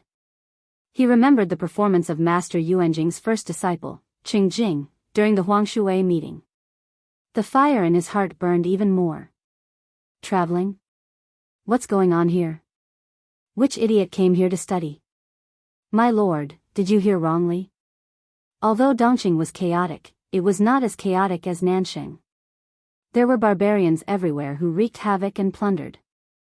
A scholar traveling to a war-torn country to study was not traveling thousands of miles to read thousands of books. It was clearly rushing to find the king of hell to reincarnate. And Shui said, whether it's true or not, we should at least give it a try. The subordinates beside him were nervous. They really did not think highly of Shui's plan. Shui smiled. Master Yuanjing has a total of 4 disciples. His first disciple, Qingjing, Qingyumo, now works for Huang Song of Haozhou. His youngest disciple, Wei Xi, Wei Zixiao, works for Lu Shi of Wanzhou. The remaining 2 are Han Yu, Han Wenbin, and Lu Zheng, Lu Shaoyin. I heard that Han Yu has accepted the appointment of Su Bei, the eldest grandson of the Su family in Zhe County of Dongqing. Then the remaining one. Lu Zheng? Never heard of him. Everyone shook their heads like a rattle drum. Lu Zheng was really not famous. Among Master Yuanjing's 4 disciples, Qingjing and Han Yu were from the famous Langya family. Wei Xi's status was slightly lower, and Lu Zheng was the son of a hunter. Shui had never heard of Lu Zheng's name, but he had tried to get close to Qingjing during the Huangshui meeting. After asking around, he found out the names of Master Yuanjing's 4 disciples. I have a chance because I have never heard of him. Shui took a deep breath and said, I heard that Lu Zheng intends to visit the governor of Jianghu Prefecture. The governor of Jianghu Prefecture is my childhood friend. I know his temperament very well. He has a very strong sense of family background, but he does a good job on the surface. He won't look down on Lu Zheng in front of him, nor will he chase him away. For the sake of being wise, he will even put on a show and appoint Lu Zheng. But according to my understanding of the governor of Jianghu Prefecture, he will never put the son of a hunter in an important position. Master Yuanjing's disciple must have something special about him, and his temperament must be more arrogant than ordinary people. In my opinion, Lu Zheng will definitely not be able to accept such cold treatment. In other words, Lu Zheng's setback gave Shui a chance to enter the governor's eyes. A few subordinates listened to Shui's words. They did not say anything on the surface, but they were secretly disapproving. In their opinion, there must be something wrong with a scholar who went to a war-torn country to study. However, his lord liked him and wanted to recruit him wholeheartedly. It turned out that Shui's guess was right. Unexpectedly, Lu Zheng also saw that the governor of Jianghu Prefecture was not reliable. He rejected the governor's appointment and continued to study. Shui was anxious and immediately paid a visit with generous gifts. I won't see you. Lu Zheng wore a wide-sleeved cloak and a cloth scarf on his head. He was unadorned and looked like a poor scholar. The boy's servant blinked and said, Sir, this is his 2nd time. I won't see him even if he comes 20 times, much less 2 times. Lu Zheng narrowed his eyes. He had grown a beard now. Although his face was still tender, he was far more mature than before. The boy's servant raised his head and said, "In ancient times, there were 3 attendants who came out of the mountains. Sir, you won't move even after 20 attendants? Study well and don't drop your bag. You'll make me feel awkward." The boy's servant stuck out his tongue and followed Lu Jing obediently. He did not dare to let Shui enter again. "Why don't you like him, sir? The timing is not right." "Huh. He still has the arrogance of a landowning household. That alone makes him unworthy of my consideration." Then when will it be enough?"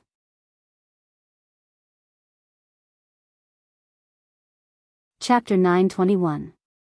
Back then, during the earthquake in Dongqing, the Tsing-Yi army and the Red Lotus group rose up in revolt and wreaked havoc in the north.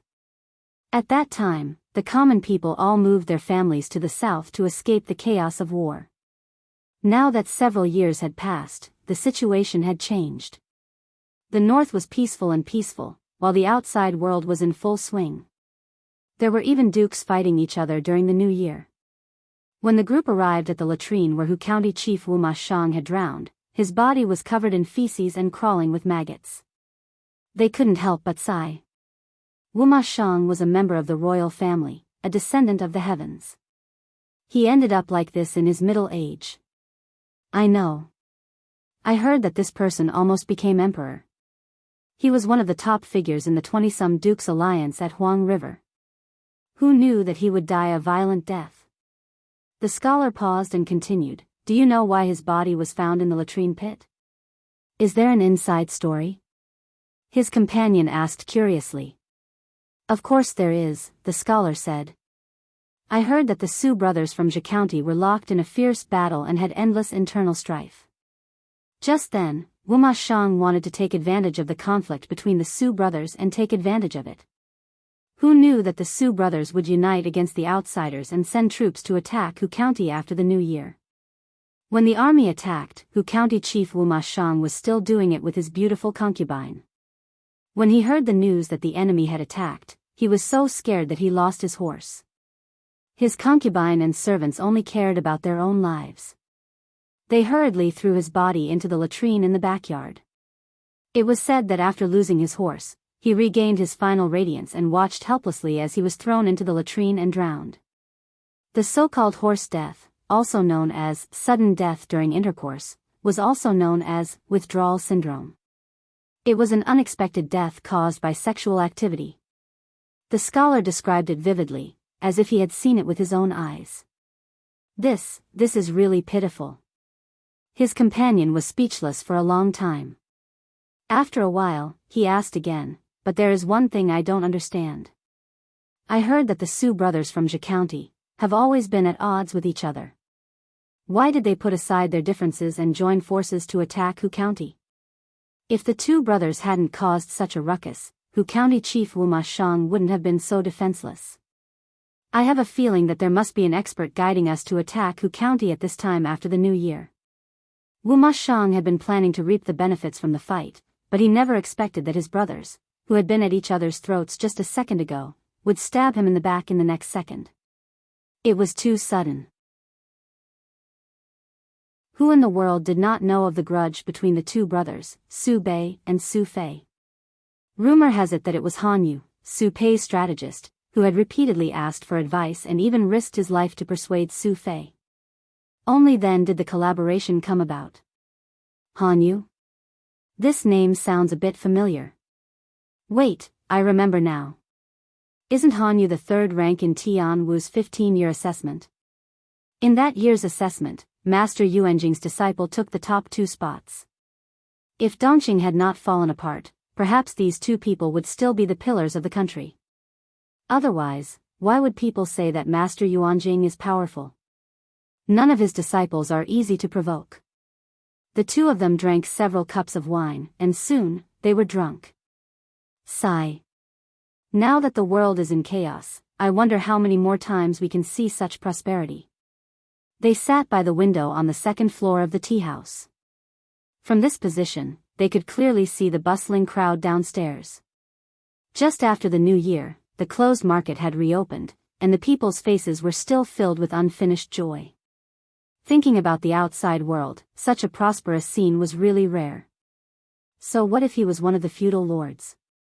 Just look at Wuxiang and you will know the fate of the loser. Wuxiang was based in Hu County. Although the area of Hu County was not as large as Wanzhou, it was still 2/3 of the county. It was also a good place with fertile farmland. Wuxiang had a good card in his hand, but his opponent was too strong. In the end, he ended up drowning in a latrine. Isn't that a child from the academy next door? As he drank his wine happily, a rather unlucky blue and white color entered his line of sight.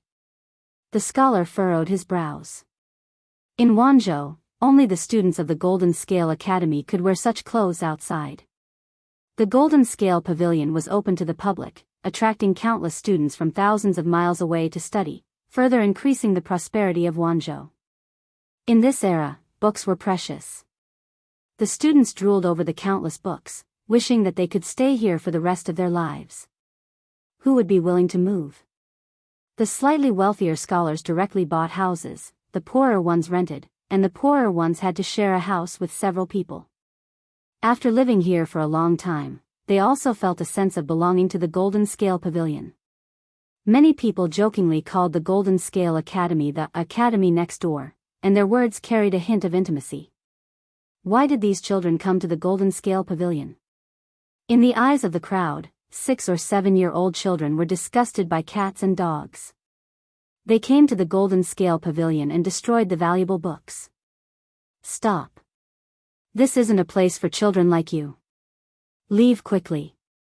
More than 10 children wore the Golden Scale Academy's uniform of blue and white. There were both boys and girls. Not all of them looked good, but at least they kept themselves clean. Perhaps because they thought it was unlucky for children to dress like this during the new year, everyone wore red silk flowers on their heads and a red cloak over their heads. Even though they were dressed like this, the crowd could still recognize their signature blue and white uniforms. The Golden Scale Pavilion doesn't care about identity or background. Why can't I go in? The leading child looked to be around 8 or 9 years old. He looked weak, but his brows were clear. It was Feng Yi. He wasn't angry when he was stopped. He just tried to reason with the other party in a well-behaved manner. Hey, have you finished learning how to read? The books in the Golden Scale Pavilion are precious. It's not a place for children like you to play. The scholars of the Golden Scale Pavilion were not unreasonable. They didn't treat the children badly. However, their stance was firm. Little children couldn't enter the Golden Scale Pavilion. I'm not going to bother with you, Feng Yi said. He bypassed that person and took out his token to hand over to the guard of the Golden Scale Pavilion. The students who followed him lined up to be enthroned. The scholars thought that the guard would stop this group of mischievous children. They didn't expect, why are they allowed to go in? The scholar widened his eyes in shock. Aren't they afraid that this group of mischievous children would cause a ruckus and burn the entire Golden Scale Pavilion? The guard said, they can go in anyway.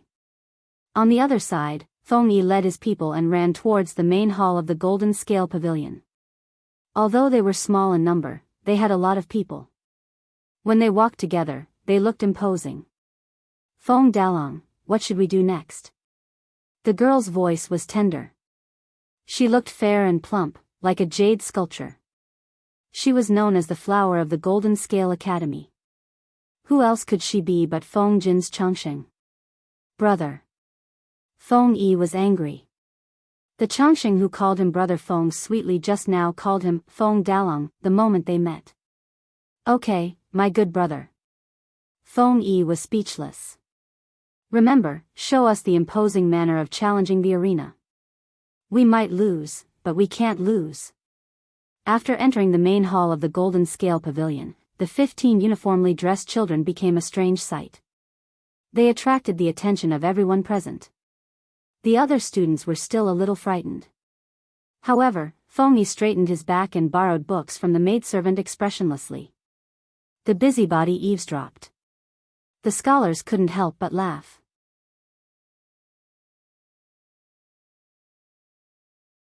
Chapter 922.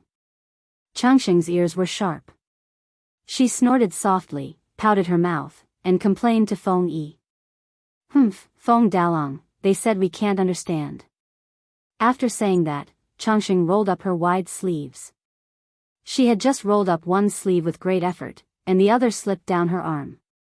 Therefore, Changxing pouted and quietly squatted on the mat. She lowered her head and struggled to adjust her sleeves. Feng Yi's eyes slanted, and he looked down at Changxing, who was panting with anger. He felt inexplicably tired. Was this what she meant by losing but not losing the battle? Come here, I'll help you tuck it in. Feng Yi waved at Changxing, and the chubby little boy happily moved over. The scholars saw that the children were so friendly, and they looked good. Under the double filter, they could not help but like them a little. A noisy child is a little devil, and a quiet child is a little angel. After watching for a while, the scholars went to do their own things, and occasionally looked at the little children. The books of Golden Scale Pavilion were all printed on xian paper or bamboo paper. Even if they were immersed in reading all day long, the impression that paper books were too precious had been formed. If a naughty child tore one, they would faint from heartache. Feng Yi rolled up Changxing's sleeves, and the maidservant of Golden Scale Pavilion brought the books they needed. He curled his lips into a smile. Thank you. 15 little children surrounded a large table, and each of them sat upright. There was a book spread out in front of them, and they were reading with serious expressions. The scholars who came and went saw this scene, and they found it a little funny. They pretended to be good, and people who did not know would think that these children were really literate. Changxing could not sit still after sitting for a while. She twisted her butt, moved her knees, and rubbed from her mat to Feng Yi's mat. Feng Dalong, I can't read these words. Feng Yi took a look, and it turned out to be a few relatively rare words. For Changxing, who could only read half of the words, it was indeed very difficult. I'll teach you. Feng Yi used his finger to draw a few characters on the paper, and for Changxing to read, he even repeated it twice. Changxing muttered, but she could not find the correct pronunciation after several times, and her face wrinkled. She had only studied in Golden Scale Academy for 3 months, and she was proficient in pinyin, but not proficient in using it. Feng Yi was not in a hurry, and patiently waited for her to read it. The scholars who were observing the situation found it funny, and asked, Little lady, what words do you not know? I can teach you. Feng Yi squinted his eyes, frivolous. Changxing raised her head. Most of her hair covered her forehead, making her little face look even rounder. The scholars laughed. Dalong is the little brother next to you? The scholar smiled and said, Feng Dalong is this little brother beside you? He is still, and does not know as. He is, and he is, he was already so old, yet he still wanted to coax Changxing to call him brother. Shameless. And, because, Dalong, and. Father. Dal, and. Do you know what a challenge is? It is very powerful, 1 against 10. Dalong's father is also very powerful. Dalong will be as powerful in the future. The scholar listened to Changxing, and he could not help but smile. Even though Changxing tried her best to explain, outsiders who did not understand the situation would only be confused. The only thing that could be understood was the challenge. Your Feng Dalong is still too young. The brothers here are all adults, and they do not beat children. Changxing tilted her head, and looked at the scholar, and then at Feng Yi. Dalong was indeed not as tall as the others, and not as strong. How could he beat them? Changxing looked at Feng Yi with grievance, as if he was really facing the prospect of being beaten up. Feng Yi bowed to the scholar, and said politely, I still have to learn from a few classmates, please help yourself. The scholar refused to leave. You are only at the age of Jianghu, and you just finished reading Great Xia rhyming book, right? According to the current education progress, it was already very good for a 7 or 8-year-old child to finish reading Great Xia rhyming book. I am not talented, and I have finished reading Great Xia rhyming book. Now, I am learning 300,000 from the teachers, and the Book of Songs and the Analects of Confucius in spring. The scholar said, "What is 300,000? The texts taught by the college students." He asked Feng Yi again, "How old are you? Can you understand the Analects of Confucius? And you are learning the Book of Songs?" "Although I don't understand, I have already memorized it." As a top student, how could he not prepare in advance? The scholar was speechless. Kids nowadays were really amazing, and they could boast to the sky. Which brat could be so good? "You said that you have already memorized it?" Feng Yi was silent for a moment, and he said, "I have memorized the original text, but I have only read the annotations written by the teachers a few times, and I have only memorized it." The Analects of Confucius was easy to memorize, but the Book of Songs was a little difficult for Feng Yi. It was said that the art of war would be taught next semester, and Feng Yi was more interested in that. The scholar was speechless. Boast. Keep boasting.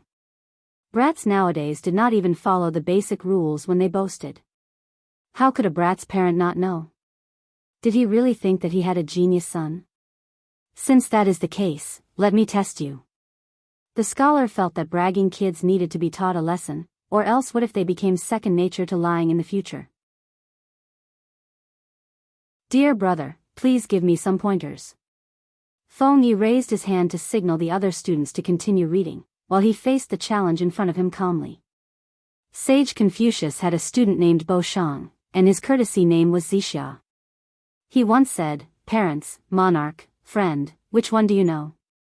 Feng Yi said without hesitation, "When it comes to parents, one can do one's best. When it comes to monarch, one can do one's best. When it comes to friends, one must keep one's word." The scholar did not expect Feng Yi to be able to answer, and he made things difficult for him. When it comes to friends, one must keep one's word. What do you mean by this? When it comes to friends, one must be honest and sincere, and scrupulously keep one's word. The scholar was speechless. His original intention was to use this to mock Feng Yi for boasting at such a young age, but now he felt a little embarrassed. The scholar did not believe him, and he asked again. The disciple that sage Confucius was most proud of was called Yan Zi, and his courtesy name was Ziyuan. Sage Confucius repeatedly praised him, saying that he was studious, benevolent, and even said that he had 4 virtues. Do you know which 4 virtues it is? What is Yan Hui's lifelong desire? The 4 virtues of a gentleman are strong in doing righteousness, weak in accepting advice, fearful of salary, and cautious in governing oneself. Teacher, please mark this passage as firm when doing righteousness, gentle when accepting advice, cautious when getting an official salary, and cautious when cultivating oneself. Feng Yi continued, "As for what sage Yan Zi's lifelong desire, this kid boldly thinks that it is definitely a prosperous age where the monarch and his subjects are united, people live in harmony, people of all ages are healthy, people of all ages are healthy, and the world is peaceful." The scholar began to pay attention now, and those who were paying attention to the commotion here were also attracted over. The scholar continued to ask, "Why do you say so?"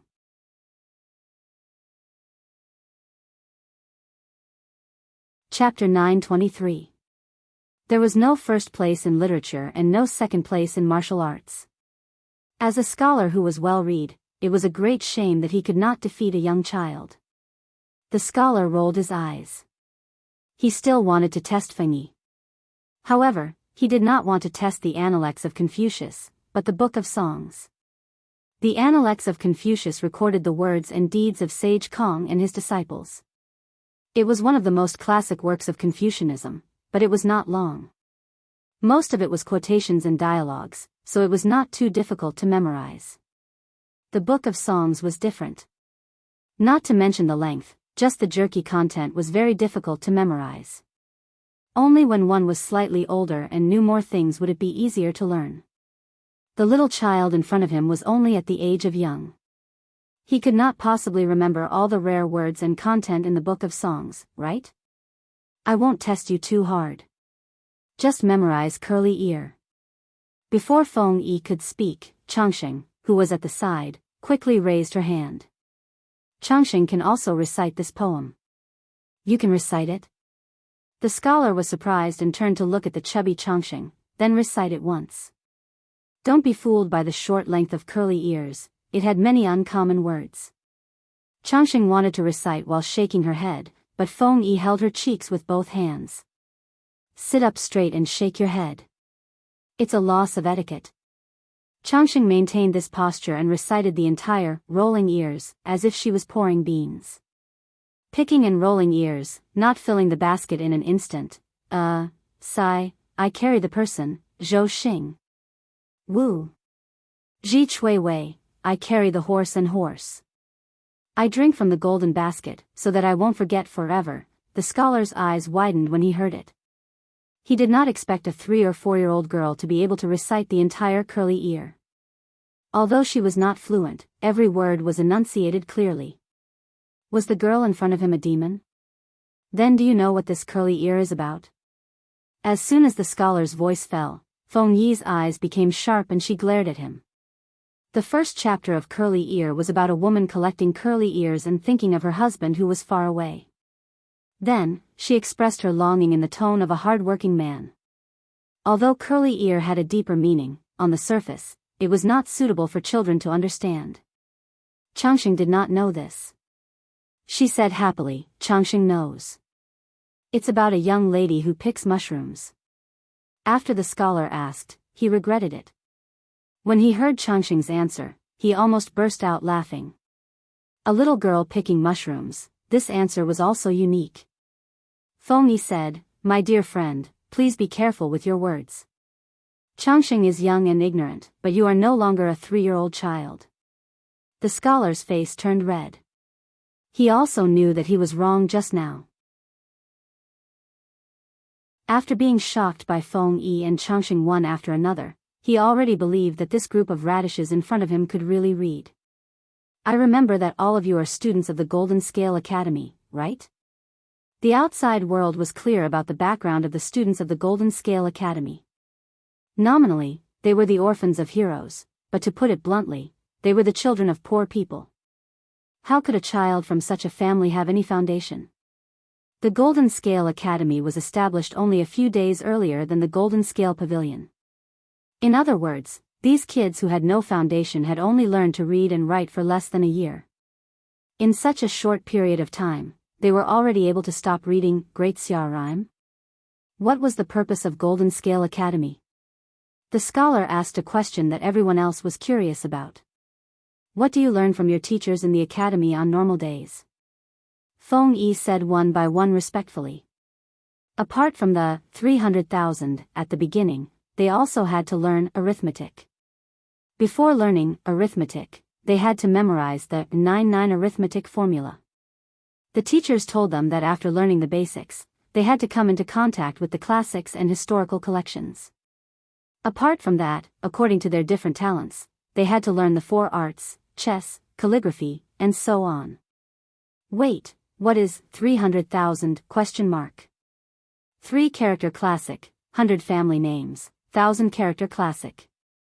The scholar's expression became strange.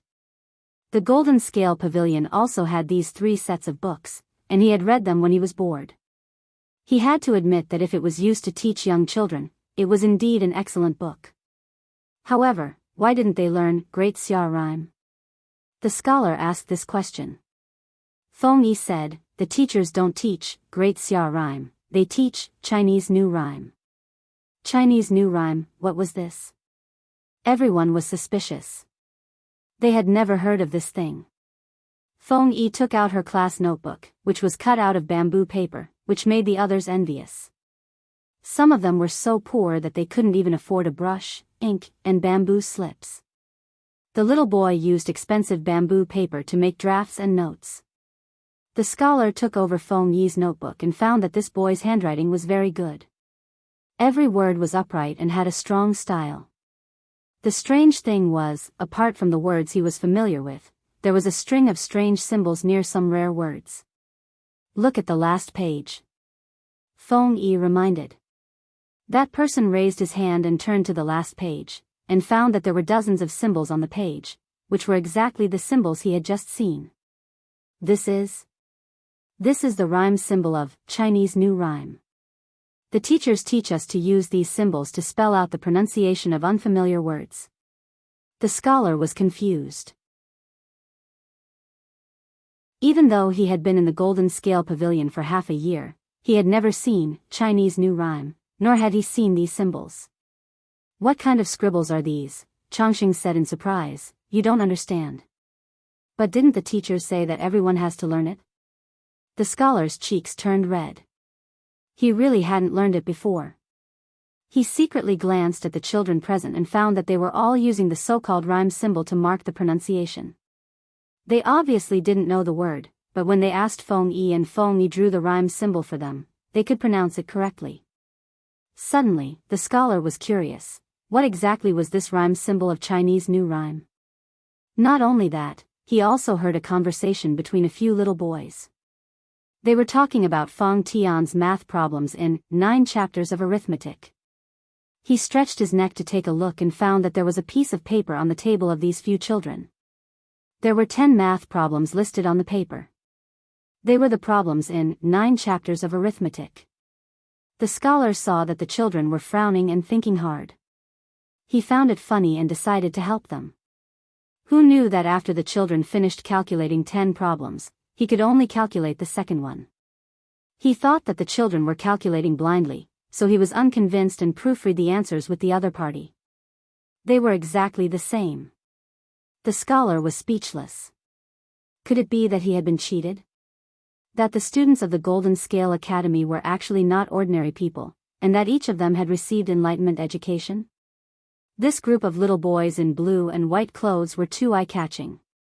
They could always attract curious students to come and join in the fun. Everyone that came was startled. After half a day, the students who were permanently stationed in the Golden Scale Pavilion knew that the little boys from the neighboring academy were not simple. As for the Chinese new rhyme that the children were talking about, they were even more shocked. The children were young, so others would have lower expectations of them. If it was someone of the same age who came to the Golden Scale Pavilion to promote, he would have been besieged by a group of scholars and had to fight with them one after another. If it was this group of children with an average age of 6, not only would they not fight, but they would also put the children at the level of child prodigies.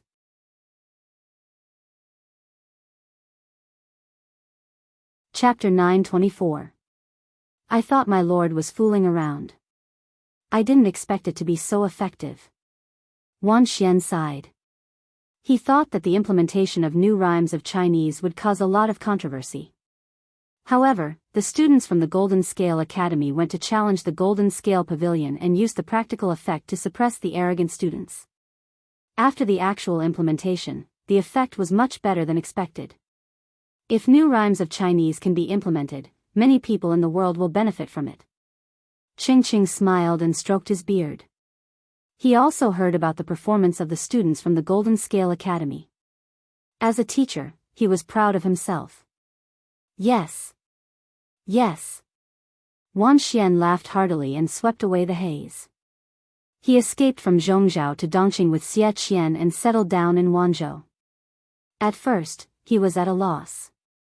Now he found a new goal in life and lived a fulfilling life. Although he was middle-aged, his spirit was abnormally high and did not lose to young people. The two of them joked. Qing noticed that Master Yuanjing was silent and frowned as if he had encountered a problem. Master Yuanjing, what's bothering you? Wan Xian asked with concern. Feng Ren, who heard the noise, put down the book in his hand and looked up at Master Yuanjing. Master Yuanjing came back to his senses and forced a smile. I suddenly thought of something. Feng Ren asked, what is it? It was not a simple thing to make Master Yuanjing look worried.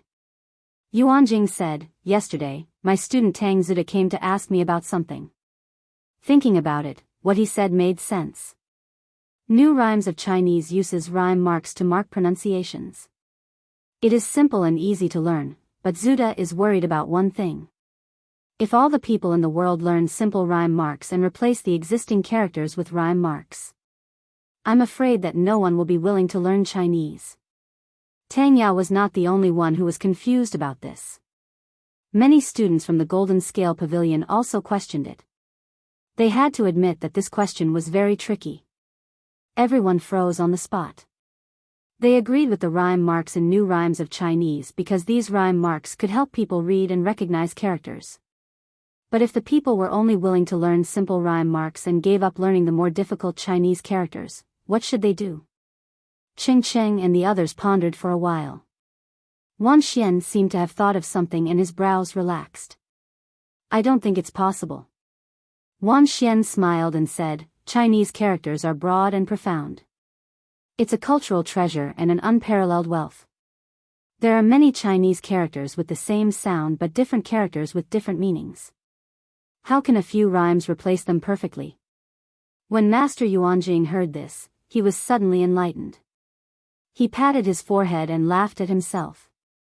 I'm old, and my brain is useless.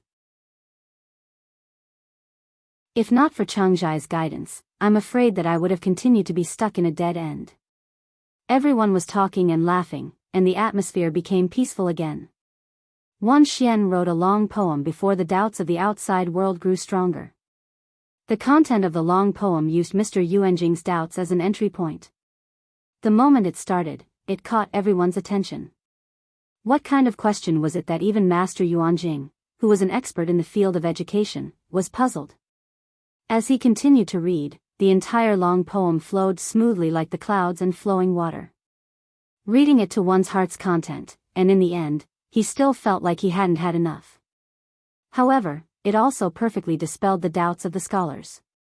They happily studied the newly published New Rhymes of Chinese by Wanzhou Bookstore. When the students of the Golden Scale Pavilion all recognized New Rhymes of Chinese, Wanzhou Bookstore printed more copies and sent it to the hands of the world's famous scholars through various channels. It was for no other reason than to show off. Although this method was very shameless, it did indeed attract more scholars and famous scholars to Wanzhou. When the other feudal vassals realized the signs, the situation was already out of control. They slapped their thighs. Oh no, all the talents have gone to Wanzhou. Although they're only going there to study, there's no guarantee that they won't be recruited. The talents they've chosen are all leftovers from Wanzhou. They're inferior. How are they going to fight Lu Shi of Wanzhou? Beat him with their heads? Or influence him with love? Because of this, rumors of the feudal vassals being courteous to the wise came out one after another. For example, they would meet someone cordially today, sleep with someone tomorrow, or talk all night with someone else the day after. It was quite coquettish, just to attract the little bees called talents. Regarding this, the feudal vassals also expressed their heartache. Lu Shi, at least take it easy and leave a bite of the cake. Because of the Golden Scale Pavilion and Wanzhou Bookstore, Jiang Pengji's lack of talents had finally been alleviated. The territory under her rule was developing in a direction of prosperity and entering a virtuous cycle. The territory under Jiang Pengji's rule had been recuperating for 2 years. The granary was plentiful, the army was strong, and the horses were healthy. On the other hand, most of the other feudal vassals had just settled the war and had yet to recover. For example, Huang Song. Huang Song had conquered the entire territory of Haozhou. Now he was facing the same predicament as Jiang Pengji, a lack of middle-level talents. For this reason, he personally went to Langjie County and Ningning County. There was an ancient saying, Hejin County attracts all the beauties in the world, and Langhuan County gathers the literary songs of the human world. Langjie County and Ningning County had been cradles for the export of talents since ancient times. They were the places with the strongest literary atmosphere. Huang Song had many talents under his command. Almost everyone had friends in these two places. With this layer of connection, even if the celebrities didn't think highly of Huang Song, they could still meet him for the sake of his friend. As for whether or not Huang Song could move them, it would depend on his personal performance. After one round, Huang Song managed to get close to many good seedlings. Because Master Yuanjing had gone to Wanzhou, Langjie Academy seemed a little quiet. As Master Yuanjing's first disciple, Qingjing finally returned to Langjie County. Naturally, he had to visit his mistress. Master Yuanjing's mistress shook her head at Qingjing. Your master is the same. He said he would be back in 3 to 5 months, but now he refuses to come back. If he wasn't old, would suspect that he has been seduced by some stunning beauty. Recently, he hasn't even written home letters. Qing Jing was secretly amused as he listened quietly. If it weren't for Wunyang and Qingyun's filial piety, I would have brought people to Wanzhou to see who has seduced your master and refuses to leave. When Qing Jing heard the word Qingyun, he remembered that he was his junior sister's husband. Nie Sun's courtesy name was Qingyun. Qing Jing knew very well what his master's taste was like. A son-in-law who could satisfy him must be a dragon among men. Qing Jing pondered for a while and prepared to write a visiting card to meet this brother-in-law. In terms of appearance, Nie Sun was one of the few handsome men in the world. Especially the cinnabar dot between his eyebrows. It was bright red and dazzling, making his skin whiter than snow. He was even more beautiful than a married woman. He felt that Wunyang would be under great pressure facing such a husband. It was fine that he was beautiful, but he was also talented and had a firm character. He could be considered a gentleman. Huang Song glanced at him and whispered to Qing Jing in private. Yumo, do you think it's possible that this Nye Qingyun? Qing Jing said, we can try.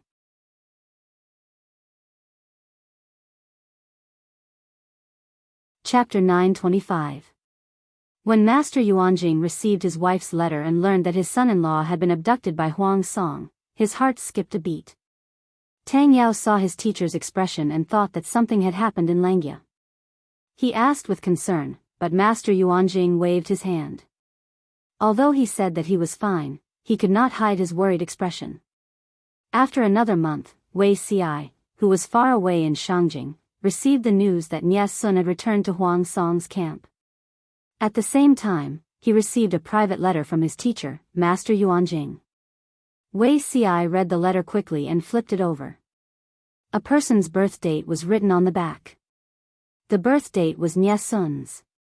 He used the person's birth date to make a divination. Wei Ci made a copy of the divinatory signs and the contents of his divination and sent someone to deliver it to Yuanjing. Master Yuanjing received the secret letter and quickly opened it. After a while, he could only sigh. What a sin.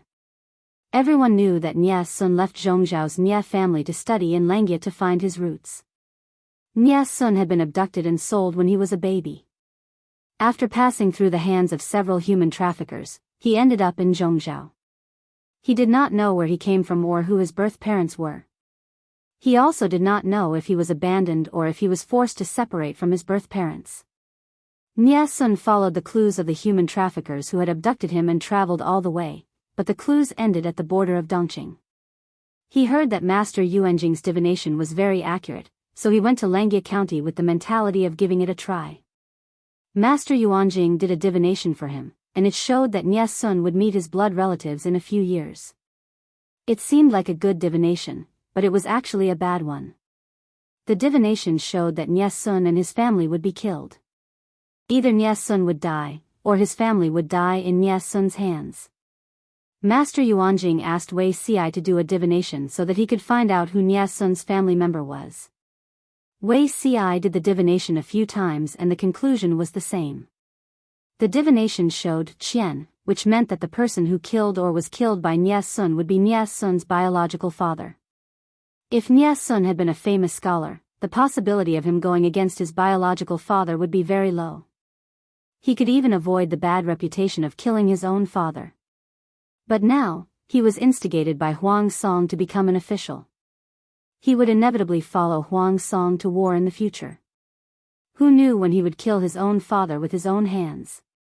It was fine if this news was kept a secret for a lifetime, but if it was accidentally leaked, Nie Sun's reputation would be ruined. That was why Master Yuanjing said that it was an ill-fated relationship. Qingzong's second year, June. Jianghu was 19. Sister. Sis, wait for little brother. Lu Zhao rode on the maroon horse. He grabbed the reins in a panic and tried to catch up with Jianghu. As it turned out, he really did not have the talent to ride a horse. Even after learning horsemanship for 2 years, he was still stuck at the level where he could only rely on the reins. Right at this moment, the maroon horse he was riding missed its footing and fell forward. Lu Zhao's heart was beating rapidly due to the sudden incident. He had no time to defend himself and could only close his eyes, hoping that he wouldn't fall and become a cripple. Yeah, the pain he expected didn't come. Instead, he felt his waist tighten, and his falling motion came to an abrupt halt. He was forcefully carried onto the horse. Sister, Lu Zhao opened his eyes and sat diagonally on the horse's back, looking like he was still in a state of shock. Jiang Pengji's expression turned solemn. She flipped over and got off the horse. Lu Zhao, who had just escaped, also climbed off the horse's back shakily. This horse, it's probably crippled. The horse's hoof is completely broken. Jiang Pengji squatted down. The maroon horse's large, moist eyes were wide open. Its body was twitching because of the severe pain. Lu Zhao went forward to take a closer look and found that the front hoof of the maroon horse was indeed bent at a twisted angle. It was quickly bleeding and swollen. Who on earth dug such a hole here? Lu Zhao's heart ached so much that he wanted to cry. He had pestered Jiang Pengji for a long time to get this maroon horse. For this, he had even agreed to many unfair terms. He had to practice hard for more than 2 months before he could barely reach the standard of the other party. He had put in so much effort to get such a good horse, but it was crippled by the hole in the ground after only a few days of riding. Jiang Pengji's expression turned solemn.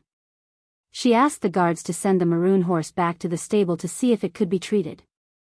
This is not a hole dug by someone. Lu Zhao's expression became even more dejected. If it was not man-made, then it was naturally formed. Was his horse unlucky enough to step on it and break its hoof? Have you heard of the saying that a cunning rabbit has 3 burrows? Jiang Pengji asked Lu Zhao. Sister, although I'm a little ignorant and incompetent, it's not to the extent that I don't even know that a cunning rabbit has 3 burrows. Lu Zhao swung the jade tassels hanging on his waist. Wait, sister, do you mean that this hole is not man-made? It was dug by a wild rabbit? It should be. Ask the people to stop racing horses nearby. Check how many rabbit burrows there are. Lu Zhao said, today, I want to have an all-rabbit feast. I want to eat all these beasts that dig holes randomly. His heart bled at the thought of his beloved horse. Jiang Pengji's lips curled into a slight smile. She said, okay, I'll deduct Zixiao's salary and prepare an all-rabbit feast for you. Lu Zhao did not understand. What did wanting to have an all-rabbit feast have to do with deducting Wei Xi's salary? It was June now. The pasture was abundant. Wild rabbits were hopping around everywhere. After searching carefully, even Lu Zhao, who was a loser in archery, accidentally shot one. 200 guards went to catch them together. In less than an hour, they caught more than 50 wild rabbits. Lu Zhao muttered. He said, even if I eat until my stomach explodes, I won't be able to finish so many. Jiang Pengji ordered the people to roast the wild rabbits. She and Lu Zhao kept 5 and distributed the rest. There are so many wild rabbits in the grasslands at the border of Chongzhou. There should be more in the northern borderline. Jiang Pengji chewed on a rabbit leg and looked in the direction of the northern borderline. She smiled and squinted her eyes. Of course. The rich pasture is all in the northern borderline. It's more attractive to these little brats. Lu Zhao was still dressed like a rich young master. Even when eating rabbit meat, he had to take out the exquisite silverware that he brought along with him. The plate he used was even made of transparent jade. Lu Shi had scolded him for being extravagant more than once. He was glad that he had a sister to protect him. His life was very comfortable. Is that so? Jiang Pengji smiled meaningfully. Lu Zhao shook his hands and used a knife to cut a few pieces of rabbit meat. He smeared seasoning on them evenly and skewered them to roast. The aroma filled the air. Sister, rabbit meat to show my respect to you. I didn't dote on you for nothing. After eating the roasted rabbit, Jiang Pengji and the others returned to the military camp. After 3 to 4 years of development, the northern borderline gradually recovered from the blow of the horse plague. The major horse farms also began to produce war horses. In less than 3 years, they would have the capital to command the Central Plains. Jianghu wanted to take advantage of the golden opportunity before the northern borderline could catch its breath. She wanted to be the first to crush them on the grasslands. Dongqing was already divided. Each feudal lord had their own army. It was not that the northern borderline did not have the power to dominate the Central Plains. However, as long as Jianghu was around, they could only dream.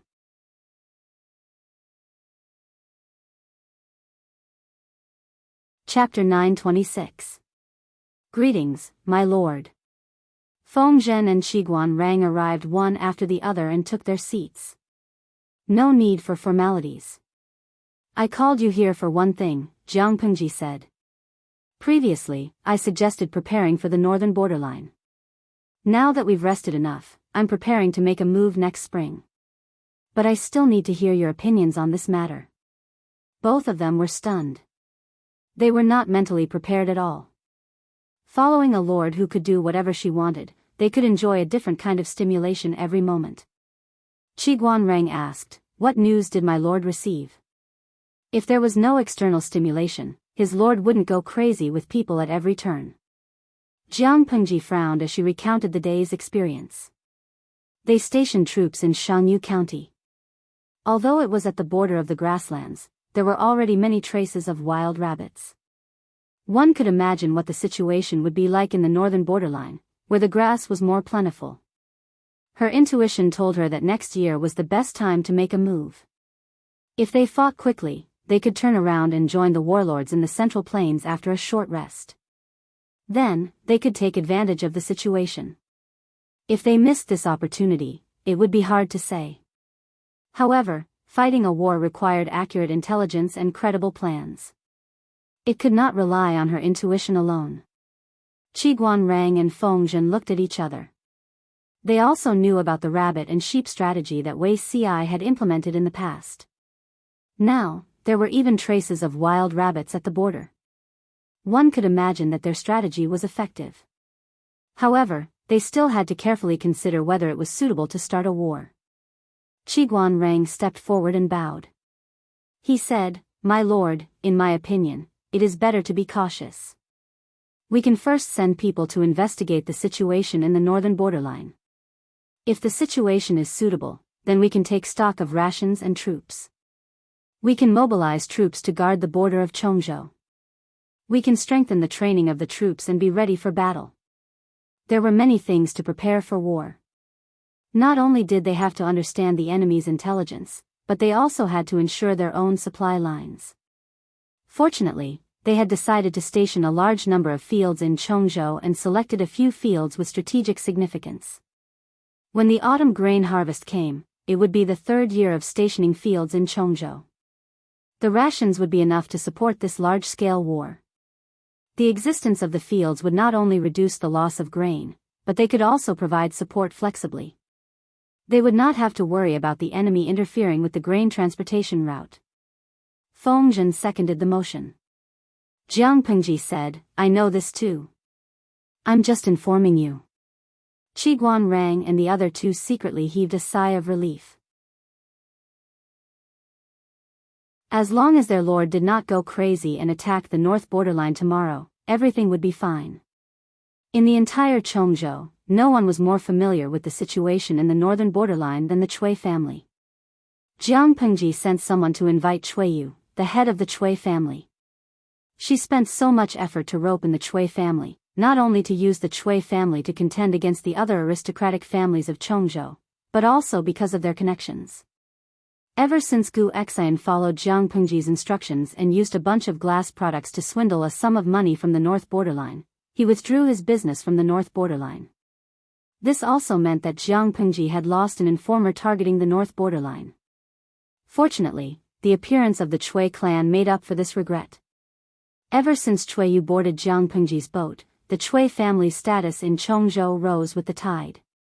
In the past 2 years, the Chui family had not only made a lot of money by producing rice paper, but also won an unprecedented reputation and status. The whole clan wished they could worship Jianghu as the god of wealth. In order to express his determination, Cui Yu even took the initiative to ask for a position that didn't involve any real power or suspicion. "Greetings, my lord." Cui Yu bowed, then nodded slightly to Qiguan Rang and Feng Zhen. He was only willing to take a seat after the proper etiquette.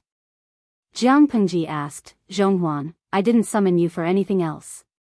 "I have something to ask you." Cui Yu said respectfully, "My lord, please ask. I will tell you everything I know. Your Cui family has been managing the North Borderline business. Have you noticed anything unusual in the past 6 months? If it were someone else, they would definitely not be able to stand the Cui family doing business in Chongzhou and earning money from the North Borderline. They were like grass on the wall." Cui Yu initially wanted to give up the business in the North Borderline. Compared to the rice paper business and the secret recipe for making rice paper that Jiang Pengji had given him, the profits from the North Borderline business were more like chicken ribs. Rather than keep it and arouse Jiang Pengji's suspicions, it was better to give it up. Jiang Pengji stepped in to stop it and even secretly supported the Cui family to develop the business in the North Borderline. Cui Yu was a smart man. He immediately came to his senses and put more effort into managing the business in the North Borderline in the past 2 years. "Something unusual?" Cui Yu thought for a moment and said in shame, "What are you referring to?" "The warhorses produced by the Northern Kingdom's horse farm, the living conditions of ordinary herdsmen, the changes in the Northern Kingdom's court officials. That's about it." Jiang Pengji circled the area, so it was much easier for Cui Yu to answer. Because of the horse plague, there is not a single horse farm left in the north. However, production had been restored in the past 2 years. It was said that the largest farm had more than 700 new foals this year. The bloodline of the breed can't compare to those bred before, but it's still a rare breed. Cui Yu continued, "The ordinary herdsmen are still the same. Their previous losses were too heavy, and they haven't recovered yet. As for the changes in the Northern Borderline's court, perhaps because of his paranoia, the king of the Northern Borderline no longer trusts the wise Wu Liba. I heard that the king of the Northern Borderline's health is showing signs of decline. A few of the adult princes are already involved in political affairs, and there are faint signs of a fight for the throne. Many of the court officials have chosen to side with him, openly or secretly." Jiang Pengji knitted her brows tightly after she heard that. "More than 700? So many?" Jiang Pengji was shocked when she heard the number. It takes at least 3 years for a foal to reach adulthood. How long had it been since the horse plague in the Northern Borderline?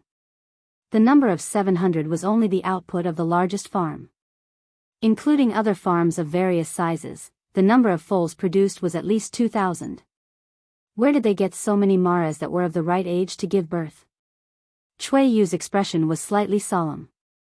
He lowered his voice and said, "My lord, I'm afraid we have to ask the Mengs in Sangzhou about this." As soon as he finished speaking, Jiang Pengji raised her hand and smashed the table in front of her.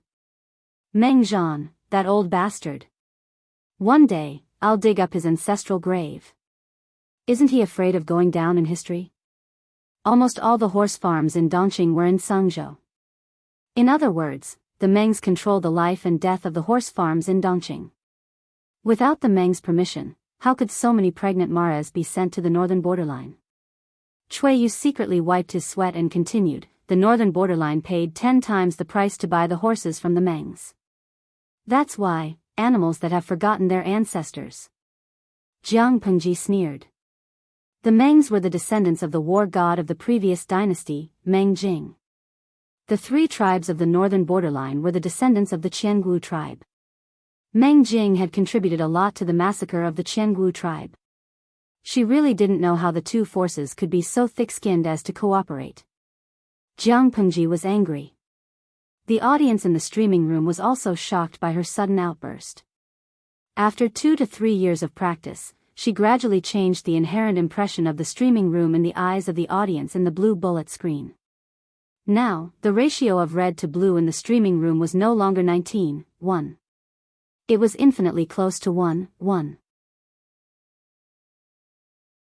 The audience from the 2 sides sometimes had friendly exchanges, and sometimes it was a tragic quarrel. The red side said that the blue side had despised the streaming room for many years. Why didn't they quit the streaming room completely? Why were they competing with them?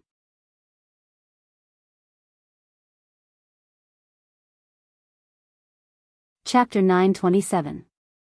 Banyuan, sigh, the streamer is going crazy. I haven't seen her swear before. Leisurely Xianshan, if it were me, I'd be angry too. The Mengs of Cangzhou must have a hole in their brain. For 10 times the profit, they actually sold such an important strategic resource, the maras of the right age, to a foreign tribe at the border. It was one thing to sell it, but this foreign race was going to attack the Central Plains. Kixingsu, I can understand why the host is so angry. A well-bred mare of suitable age is equivalent to a strategic resource like tank ammunition. No matter how short of money the motherland was, it would not sell it to a country that was hostile to it and constantly wanted to invade it. If the aristocrats of Chongzhou chose to collude with the nobles of the northern borderline to harm Jianghu for the sake of their family's interests, then what about the Meng family of Cangzhou? If the foreign tribes of the northern borderline were to quickly recover their strength with the help of the mare, they would mobilize their troops to the Central Plains and slaughter the Han people. The Meng family of Cangzhou would be the greatest sinner of all time. The Meng family of Cangzhou didn't help them, knowing that their streamer had been cultivating for several years and was pointing her sword at the northern borderline. Not only did the Meng family of Cangzhou not help, but they also hit her when she was down. If the world was in danger, no matter how much money the Mengs collected, it would only benefit others in the end. Women in disguise, fortunately, we discovered it early. If we discovered it 2 years later, the cavalry of the northern borderline would have recovered at least 40% of their combat power. Meet you 21 years old, I suddenly thought of something. The 3 families of the northern borderline bought so many maras from the Meng family of Cangzhou at 10 times the price. They must be very tight financially, right? The streamer plans to attack the northern borderline next spring. The 3 tribes of the northern borderline have no time to profit. In other words, the northern borderline is in a very awkward situation. If the host wins, tisk tsk, it will be a huge profit. Thorns bloom, ha ha ha, I was just about to say this. If the northern borderline is attacked, they will probably be stunned. Was it a pleasant surprise? Was it a surprise? Wasn't it exciting? The benefits brought by the maras would take time to show. Jianghu did not intend to give them another 3 years to recuperate. Yi Wu Yanling, we can't be too optimistic. The northern borderline is vast and powerful. Their strength lay not only in their cavalry, but also in their ability to fight on horseback. The host has more than 100,000 troops under her command, and they are elite soldiers who have been carefully trained for 2 to 3 years. It may seem like a lot, but it is impossible for all of them to be deployed on the battlefield. She also needed to leave some people behind to protect the territory under her rule, in case someone took advantage of the situation to invade. In other words, only 70 to 80,000 soldiers could be sent to the battlefield. Don't you think it's too strenuous for 70 to 80,000 people to fight against the northern borderline?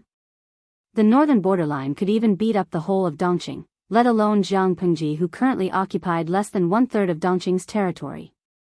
Zhaoren, our ancestor Sun Tzu's Art of War, said it well. Victory is the most important thing in war, not the long duration. If the long duration lasts, the soldiers will be blunt. If the city is besieged, the soldiers will lose their strength. If they lose their strength, the goods will be exhausted. If the host is dragged into the mire of a tug-of-war by the northern borderline, her chances of further development will be very slim. Will the feudal vassals around her turn a blind eye? At that time, not only would she have to face the suppression of the northern borderline's heavy troops, but she would also have to worry about the stirring feudal vassal forces behind her. The larger the war, the more important it was to end it as quickly as possible. With every day that passed, the risks they faced would increase. Even a big country could not withstand a prolonged tug-of-war, let alone a small vassal like Jianghu. Fortunately, the northern borderline thought they were smart and made a stupid move. They greatly underestimated Jianghu's strength and ambition. If it had been other feudal vassals, they might not have dared to take the initiative to stroke the tiger's whiskers in the northern frontier, much less 3 years. The northern borderline could take advantage of the gap of a few years to recover its vitality as soon as possible and recover the investment it had invested. After taking a breather, they could regain their arrogance. However, this was Jiang Pengji. She started plotting against the people of the northern borderline at the age of 12. Would she watch such a good opportunity slip away from her eyes? Now, it was time to consider pulling in the net. Jiang Pengji said with a serious expression, "This matter is very important. The secret must not be leaked and the northern borderline will find out in advance." It was not that she did not trust the people present, but the ancient people's awareness of military secrets was too poor. In the history of the previous dynasty, how many coups had failed because of the leak of secrets? Returning to her own tent, Jiang Pengji wrote a secret letter and sent it to Shangjing at an urgent speed. While waiting for Wei Si's news, she began to make preparations. Cui Yu followed Jiang Pengji's orders and increased the number of merchants heading to the northern borderline. In order to gain the trust of the northern borderline, Cui Yu smuggled rice paper at a high price with Jiang Pengji's tacit approval. Using this method, the Cui family's business reached out to the political class of the northern borderline. Although they did not obtain a huge secret, they gathered a lot of useful information. Wei Si received the secret letter and packed his luggage overnight, preparing to rush to Chongzhou. At the same time, the news from the Cui family's caravan lifted the spirits of Jiang Pengji and the rest. Tisk, tsk, tsk. It seems that wild rabbits are quite powerful. Herdsmen reared rabbits privately.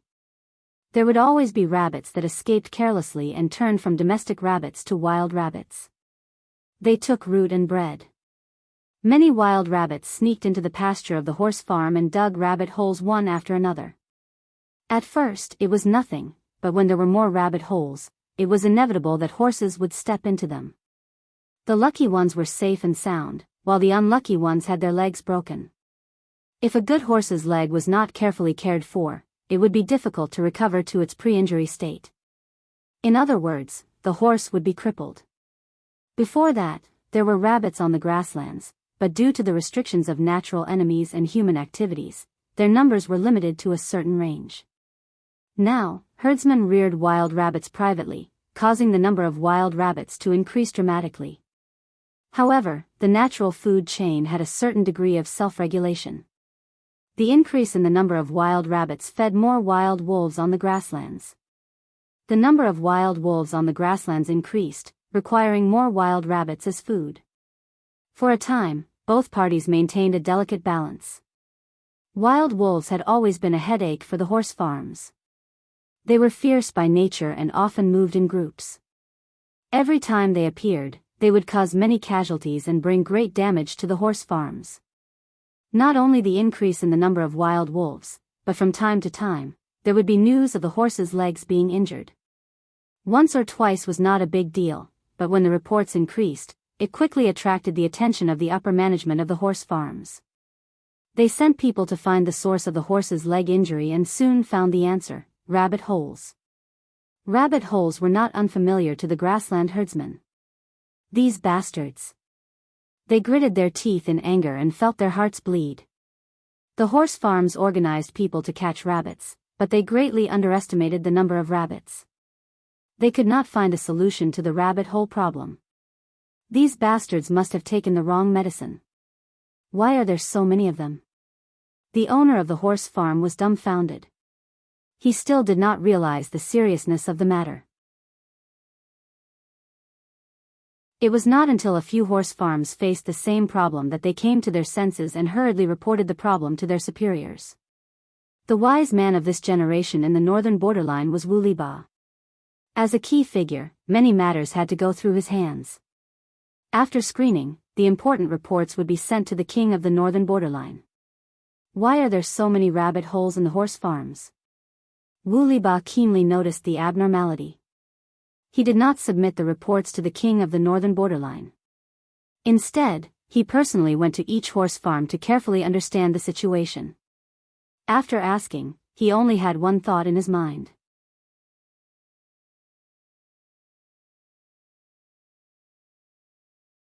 Chapter 928. Wu Liba had a bad premonition. Were there so many rabbit holes in the pasture in previous years? Wu Liba summoned the owner of the stud farm and inquired about the situation. The horse farm owner shook his head. Although rabbit holes have appeared in the past, there weren't many of them, and they weren't as densely packed as they are now. The uneasiness in Wu Liba's heart intensified. Something was not right. Something must have gone wrong somewhere. Although he was a man born in the grasslands, he had lived a good life since he was a child. He rarely came into contact with the lower-class herdsmen and didn't even have a deep understanding of the situation in the grasslands. This was because he was a wise man of the northern borderline's foreign tribes. He had learned the Han culture of the Central Plains and used the essence of Han culture to help the northern borderline prosper. All these years, in order to help the northern borderline recover from the horse plague, Wu Liba did not have the heart to focus on anything else. Moreover, the king of the northern borderline was getting older, and the princes under him were getting more and more mature. The fight for the throne was about to surface. With two hidden dangers added together, how could Wu Liba have the energy to care about the lives of the lowly herdsmen? If it wasn't for the fact that the number of rabbit holes had increased greatly, causing the horses in the farm to be crippled, he wouldn't have investigated to the end. When his subordinates placed the information they had found in front of him, Wu Liba was so angry that he slammed his palm on the table, his expression ferocious. Who allowed these fools to act smart and raise wild rabbits? Wu Liba was exasperated. The guard was startled, and then he lowered his head to conceal the rage that surged in his eyes. If the imperial court had not made a mistake in its policy and bought the Fergana horses from Shalan, causing the entire northern borderline to be infected with the horse plague, would the low-level herdsmen be so poor that they had no money to buy rice? If they didn't rear these rabbits, who knew how many families would be forced to sell themselves as slaves? However, the guard did not dare to say this. He had been by Wu Liba's side for a few years and knew his temperament very well. "Master, do you know how the herdsmen lived in the past few years?" The guard reminded him carefully. Wu Liba's expression froze. Of course he knew. He was even indirectly related to the current situation.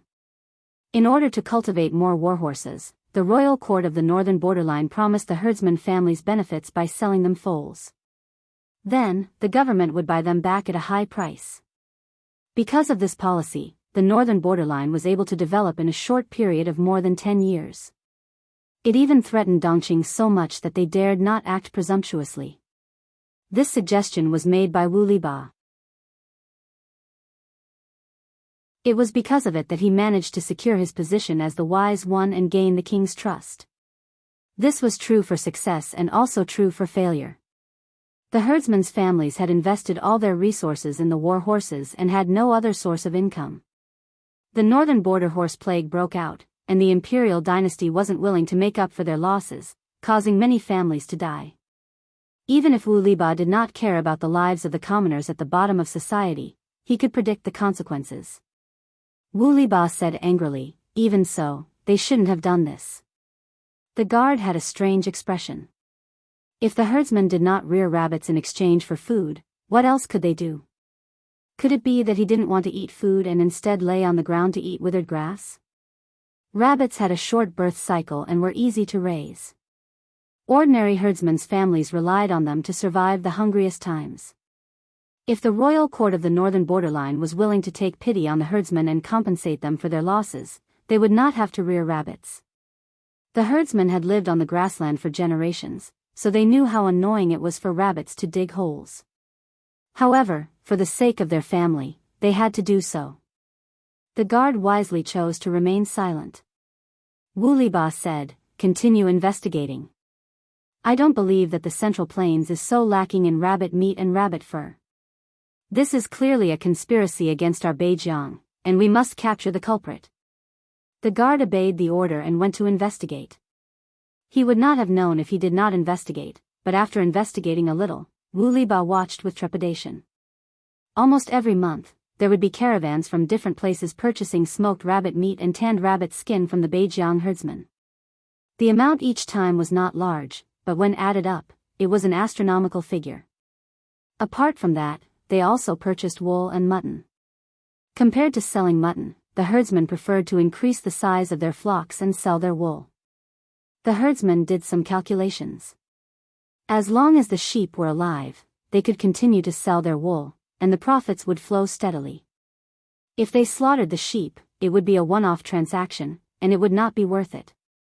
Selling wool was more profitable than selling rabbits.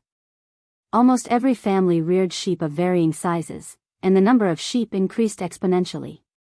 The Beijiang herdsmen also had the habit of rearing sheep, so Wu Liba was not sure if this was a conspiracy. After thinking about it, he brought a group of guards to visit the herdsmen's families in secret. It seems, there's nothing wrong. Wu Liba rode on his horse and looked into the distance.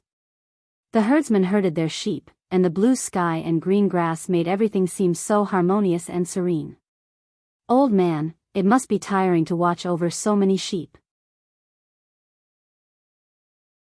Wu Liba was dressed like an ordinary herdsman, and he did not carry any valuable items. He looked no different from an ordinary person. The old herdsman who herded the sheep chuckled. It is indeed tiring. This year, the pasture is not lush, and we always have to move places. The Beijiang people were nomadic people, and they followed the pasture when herding. Wherever there was more pasture, they would herd the animals there to eat. Wu Liba felt that something was wrong with the old herdsman's words, so he probed. With so many sheep, I wonder how much pasture they will eat. At this rate, they will soon reach another pasture. The old herdsman said, that's right. They can eat too much. If we don't herd them, they will be so hungry that they will pull out the grass from the mud.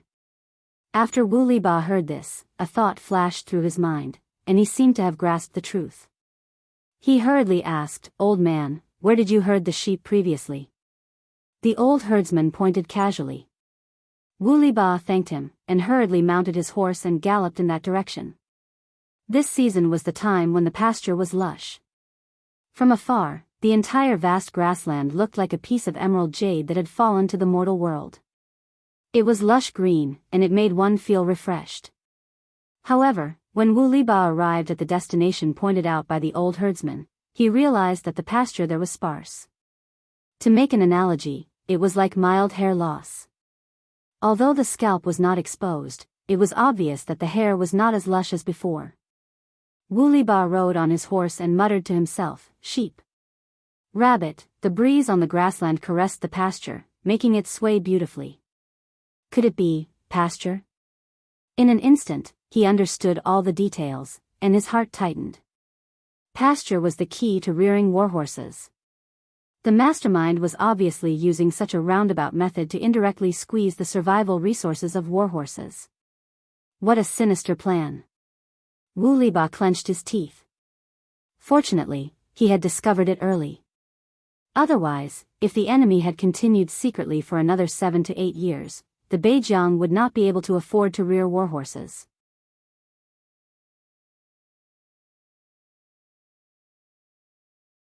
Chapter 929. The northern borderline imitated the Central Plains in many ways. Not only did they copy the harem system, but they also copied the rules of the imperial court. Court meetings were divided into large and small ones. The small ones dealt with small matters, while the big ones discussed important matters. In the big court meeting, the minister once again proposed the appointment of a crown prince. The king's expression was very ugly. His sons were in their prime, but he was beginning to slip from his peak, like the sun setting in the west. This feeling of powerlessness was unbearable for the ambitious him. At this moment, he finally understood the Dongqing emperor's state of mind. He was also beginning to worry about personal gains and losses. He was afraid that his sons would take away his power and life when he was unguarded. As usual, he rejected the appointment of a crown prince. The king even reprimanded the minister and his sons who supported him. After an hour, he was starting to feel a little exhausted. Rubbing his forehead tiredly, the king said, "My dear ministers, do you have anything else to report? If there is nothing else, please leave." Before he could finish, Wu Liba interrupted the king. "Your Majesty, I have something to report." In recent years, Wu Liba was less and less trusted by the king. Because of the horse plague, he was almost convicted. After hiding his strength and biding his time for a few years, Wu Liba's presence in the imperial court gradually diminished. Thinking about it carefully, this was the first time he had made a report at the big court meeting this year. Seeing that the person who stepped out was Wu Liba, the king of the northern borderline had no choice but to endure his fatigue and continue listening. What is it? Wu Liba handed over the bamboo scroll that he had written. Your Majesty, I have been visiting for a few days and found that the herdsmen are raising a large number of rabbits and sheep. If this goes on, these animals will definitely occupy the pasture, causing the war horses to have no grass to eat. Now, it is a critical time for us to recover our vitality. We must not let our guard down. The major horse farms have reported that more and more war horses have broken their legs because of the rabbit holes. This means... The king of the northern borderline glanced at it and frowned. He suppressed the rising anger in his heart and interrupted Wu Liba. Wu Liba, this is the court meeting, not your home. How dare you bring such a trivial matter to the court meeting? Wu Liba was shocked. He hurriedly half-knelt on the ground and made a gesture of allegiance. He said, Your Majesty, I'm definitely not trying to scare you. Now, all the signs show that the caravan's large-scale purchase of sheepskin rabbit meat is clearly a conspiracy against the pasture. I earnestly request Your Majesty to give the order to immediately capture those traveling merchants and interrogate them to find out who the mastermind is. The king of the northern borderline was furious. Wu Liba rarely cared about the lives of the lowly herdsmen. As the ambitious king of the northern borderline, it was even more impossible for him to care about the ordinary herdsman. In his opinion, it was very normal for herdsmen to raise rabbits and goats. If there was anything abnormal, it would at most be carelessly releasing the rabbits, allowing them to breed. However, was this a big deal? As for the herd of sheep, the ancestors of the northern borderline relied on herding for a living. What was so strange about herding horses and sheep? Could it be that the old ancestor herding horses and sheep was also a conspiracy of someone with ulterior motives? The older you get, the more muddled you become. The king of the northern borderline scolded and threw the bamboo scroll with great force, hitting Wu Liba's forehead. Wu Liba did not expect to face such humiliation. He did not even have time to dodge. He was hit squarely by the bamboo scroll, causing his vision to turn black. His body, which was kneeling on one knee, swayed. The courtiers in the court were silent. They looked at Wu Liba from the corner of their eyes, as if mocking him for making a mountain out of a molehill. So what if they reared many rabbits and goats? The grasslands of the northern borderline were so big, how could they be eaten up by these two kinds of beasts? Even if they really ate them up, the grasslands would still be covered with green grass the next spring. They really did not know what was wrong with Wu Liba. It was not easy for him to have a chance to speak in the court, but he actually talked about such a trivial matter. Your Majesty. Wu Liba seemed to have aged a few years. His eyes were red as he called out loudly, If we do not curb it now, there will be a great calamity. The king of the northern borderline laughed coldly. He asked, Great calamity? What great calamity? The northern borderline is rich in pasture. How can mere beasts eat it up? Another courtier chimed in, Yes, grass is the most vigorous and unyielding existence in the grasslands. I really do not know what Your Excellency Wu Liba is worried about. I have not read the books of the Central Plains, but I do know that there is a saying, groundless fears. Isn't that saying referring to you? As the wise man of the northern borderline, when had Wu Liba ever been mocked like this? When the northern borderline was threatened by the Central Plains, these people had stuck close to him. Now that they had lived a comfortable life for more than 10 years, they had all forgotten their past disgraceful behavior and jumped out one by one to add insult to injury. Groundless fears? That's a clever use of the phrase. Wu Liba's political enemy stepped forward and asked sharply, Your Excellency Wu Liba does not know the sufferings of the human world. Do you really think that love is enough? You have captured the merchant caravan. Who are you going to sell the accumulated goods to? Sell them to you? The herdsmen rely on their meager income to feed their families. Your Excellency Wu Liba, on the other hand, wants to cut off their livelihood with just a few words. Wu Liba gritted his teeth and said, the mutton and rabbit meat in the hands of the herdsman can be bought at a low price as military rations. His political enemy snorted coldly and said, buy at a low price? What price is considered a low price? Go and ask the herdsmen if they are willing to sell. Even if they are willing to sell, do you know how much it will cost to buy them? Don't tell me you have your wife empty out her family to buy them for you. Everyone knew that Wu Liba's wife's family was the richest merchant in the northern borderline. In the past, when Wu Liba fought wars, many of the military supplies were added by this wife's family. Back then, Gu Xian's colored glass of the heavenly palace had cheated the noblewomen and merchants of the northern borderline, swindling over 20 million strings of coins from them. Wu Liba's wife's family was devastated by this setback. Now, not to mention funding Wu Liba, it would be good enough if they did not occasionally come to Wu Liba to ask for favors. This political enemy had purposely brought up this matter to humiliate Wu Liba. Wu Liba was choked by the other party's words and almost couldn't breathe. If this was any other time, of course, he could think of a countermeasure. Now that he had suffered consecutive blows, he could not calm down at all. The political enemy sneered and bent down to whisper in Wu Liba's ear, even if the king does as you wish, I'm afraid he will not be able to. Wu Liba suddenly turned around and glared at him fiercely. The political enemy smiled brightly, but his words were filled with thorns. Sir, have you forgotten that it was you who suggested that the king purchase mares from the Jianghu horse farm at a high price to fill up the farm so that it can recover quickly? The imperial court's finances are already stretched thin, yet you still bring up such a suggestion to the king at this time. The northern borderline imperial court was already so poor that they did not even have much food reserves. If they captured the merchant caravans and cut off the livelihood of the citizens, then they would incur the wrath of the masses. Wu Liba was usually quite smart. Why was he so muddle-headed when faced with such a matter?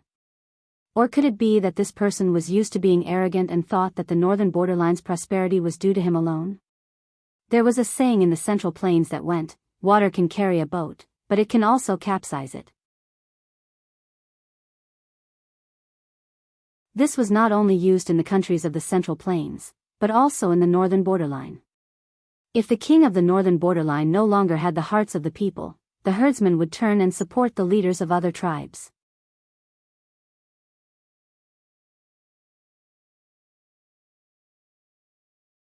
Chapter 930. Wu Liba was exasperated. He said angrily, are we just going to ignore this and allow the mastermind to succeed? If the king's hegemony stops here, you will be sinners for all eternity. Who can bear the responsibility? Since you are loyal to the king, shouldn't you think for him? As he spoke, his heart trembled. He was so angry that his entire face was green. How can the king fulfill his grand ambition of ruling the Central Plains if we allow these treacherous officials to drag us down?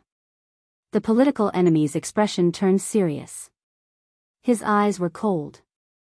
He laughed ferociously and said loudly, fine, fine, fine. In the entire court, only you are loyal to the king. We are all treacherous officials. But, in my opinion, you are also a treacherous official with evil intentions. Wu Liba, you ignore the current situation and force the king to do as you wish. Do you have the final say in the northern borderline or the king? So what if you are a wise man? Does the king not have the ability to judge for himself? If Wu Liba had not suggested working with the Jianghu Meng family to buy mares at a high price, the imperial court's finances would not be so tight. But now? The northern borderline imperial court was already stretched thin and could not afford to do anything else. In other words, the northern borderline was already tied up by the high price of horses. It would take at least a year or two to see any profits. The older Wu Liba got, the less sensible he became. Could he not see the northern borderline imperial court's current predicament? Don't try to sow discord. I, Wu Liba, am loyal to the king. I have never been disloyal, Wu Liba said. But you, can't you see the danger of the herdsmen raising large numbers of rabbits and sheep? If you can see it and still remain silent, then tell me, who is the disloyal one? The political enemy wanted to say something but the northern borderline king roared and stopped the two from arguing. All of you, shut up. Court dismissed. The northern borderline king glared at Wu Liba. He used to like this wise man as much as he hated him now. In order to stabilize his power, the northern borderline king suppressed his adult sons. He deliberately ignored Wu Liba and tried to marginalize him. Why? Who asked the herdsman to deify the wise man and think that whoever Wu Liba stood on was the real king of the grasslands? If it had been his younger self, he would not have cared about these rumors because he had the confidence to make Wu Liba work for him. Now that he was getting older, his health was not as good as before, but his children were still in the prime of their lives. Hearing similar rumors again, the king of the northern borderline only felt that it was ear-piercing. Even though he was slowly weakening Wu Liba, his sons were still rushing to curry favor with him. Which leader could endure this? After the court was dismissed, the king of the northern borderline privately summoned his confidant, Wu Liba's political enemy, the person who had been at loggerheads with Wu Liba. Greetings, Your Majesty. Wu Liba's political enemy was also an important minister of the northern borderline. His name was Harunsha. Harunsha, what do you think of Wu Liba's words? Are they just exaggerations, or are they true? The king of the northern borderline was still hesitant. He understood Wu Liba's character. If it was not truly important, Wu Liba would not be so insistent. Harun Cha's eyes flashed with a cold light. He looked very confident. I'd rather believe it than not. Of course, 1 or 2 rabbits and goats cannot amount to much, but what about thousands, tens of thousands, or even millions? It's like the locusts in the Central Plains. 1 or 2 may not be able to move, but the locusts that cover the sky and cover the sun can instantly gnaw a man into a pile of bones and destroy thousands of miles of fertile land. Your Majesty's ambition is the Central Plains. Naturally, you know what the situation is like after the locust plague in the Central Plains. Harun Cha had not studied much. He was a typical northern borderline man. He advocated martial arts and despised words, especially the Confucian culture of the Central Plains. In his view, the northern borderline was a lion, and those sour Confucian words were a poison that corroded the will of the lion. That was why he especially hated Wu Liba. After all, Wu Liba had learned the culture of the Central Plains since he was young. After entering the political center of the northern borderline, he had proposed to promote the culture of the Central Plains several times. And so, Wu Liba was hated by Harunsha. However, the king of the northern borderline was an ambitious man.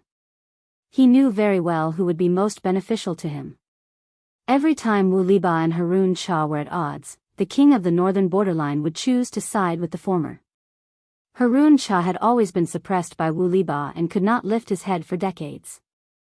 Now, the tables had turned. Harun Cha learned from his painful experience and recruited his advisors to help him strategize. He had a vague posture of replacing Wu Liba. What you say makes sense. The king of the northern borderline thought of the locust plague and could not help but shiver. He then smiled bitterly. But what?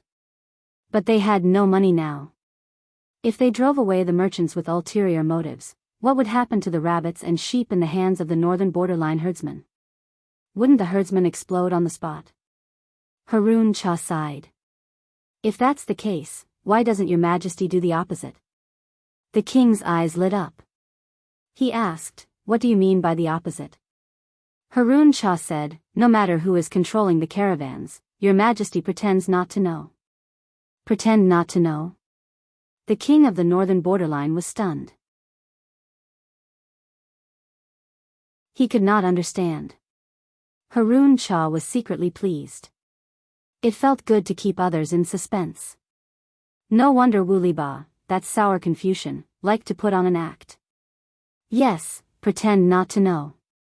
Harun Cha continued to act under the king's urging gaze. He said, Your Majesty, how can you treat rabbits and wild rabbits the same? Rabbits are lazy and stupid. Their meat is too fat and their fur is not bright. Wild rabbits are alert and intelligent. They run on the grasslands all year round to avoid enemies. Their meat is tender and chewy. The price of the latter is naturally higher than the former. In the past, those merchants could get away with it, but not this year. Your Majesty will send someone to hint to the merchants to increase the price of wild rabbits. This way, the herdsman will spontaneously catch wild rabbits. The herdsman will earn a lot, and your Majesty will not have to waste extra manpower to get rid of the wild rabbits on the grasslands. The king's eyes lit up. He had not thought of this idea. Is this feasible? Harun Cha said, of course it is feasible. Your Majesty will not have to pay to get rid of the extra wild rabbits, and the herdsman will be grateful to you. The king was overjoyed. This is a wonderful plan. Harun Cha could not help but smile. He said a few humble words. You don't have to be so humble. The king sighed. He raised his hand and patted the other's shoulder. He said, compared to Wu Liba, who always causes trouble for me, you are the one who is truly loyal. Not only did you offer elixirs, but you also gave me advice. Harun Cha said, this is what your subject should do. The king of the northern borderline felt waves of fatigue. He asked the female slave to bring his medicine. After a while, the king of the northern borderline felt refreshed. His face was rosy and his eyes were bright. As expected of the secret recipe of the Xia imperial court. It is good stuff for the emperor to enjoy. It is indeed effective. He let out a long sigh. His expression was dreamy. Because of his old age, his body was not as good as before. He could not even satisfy the women in his backyard.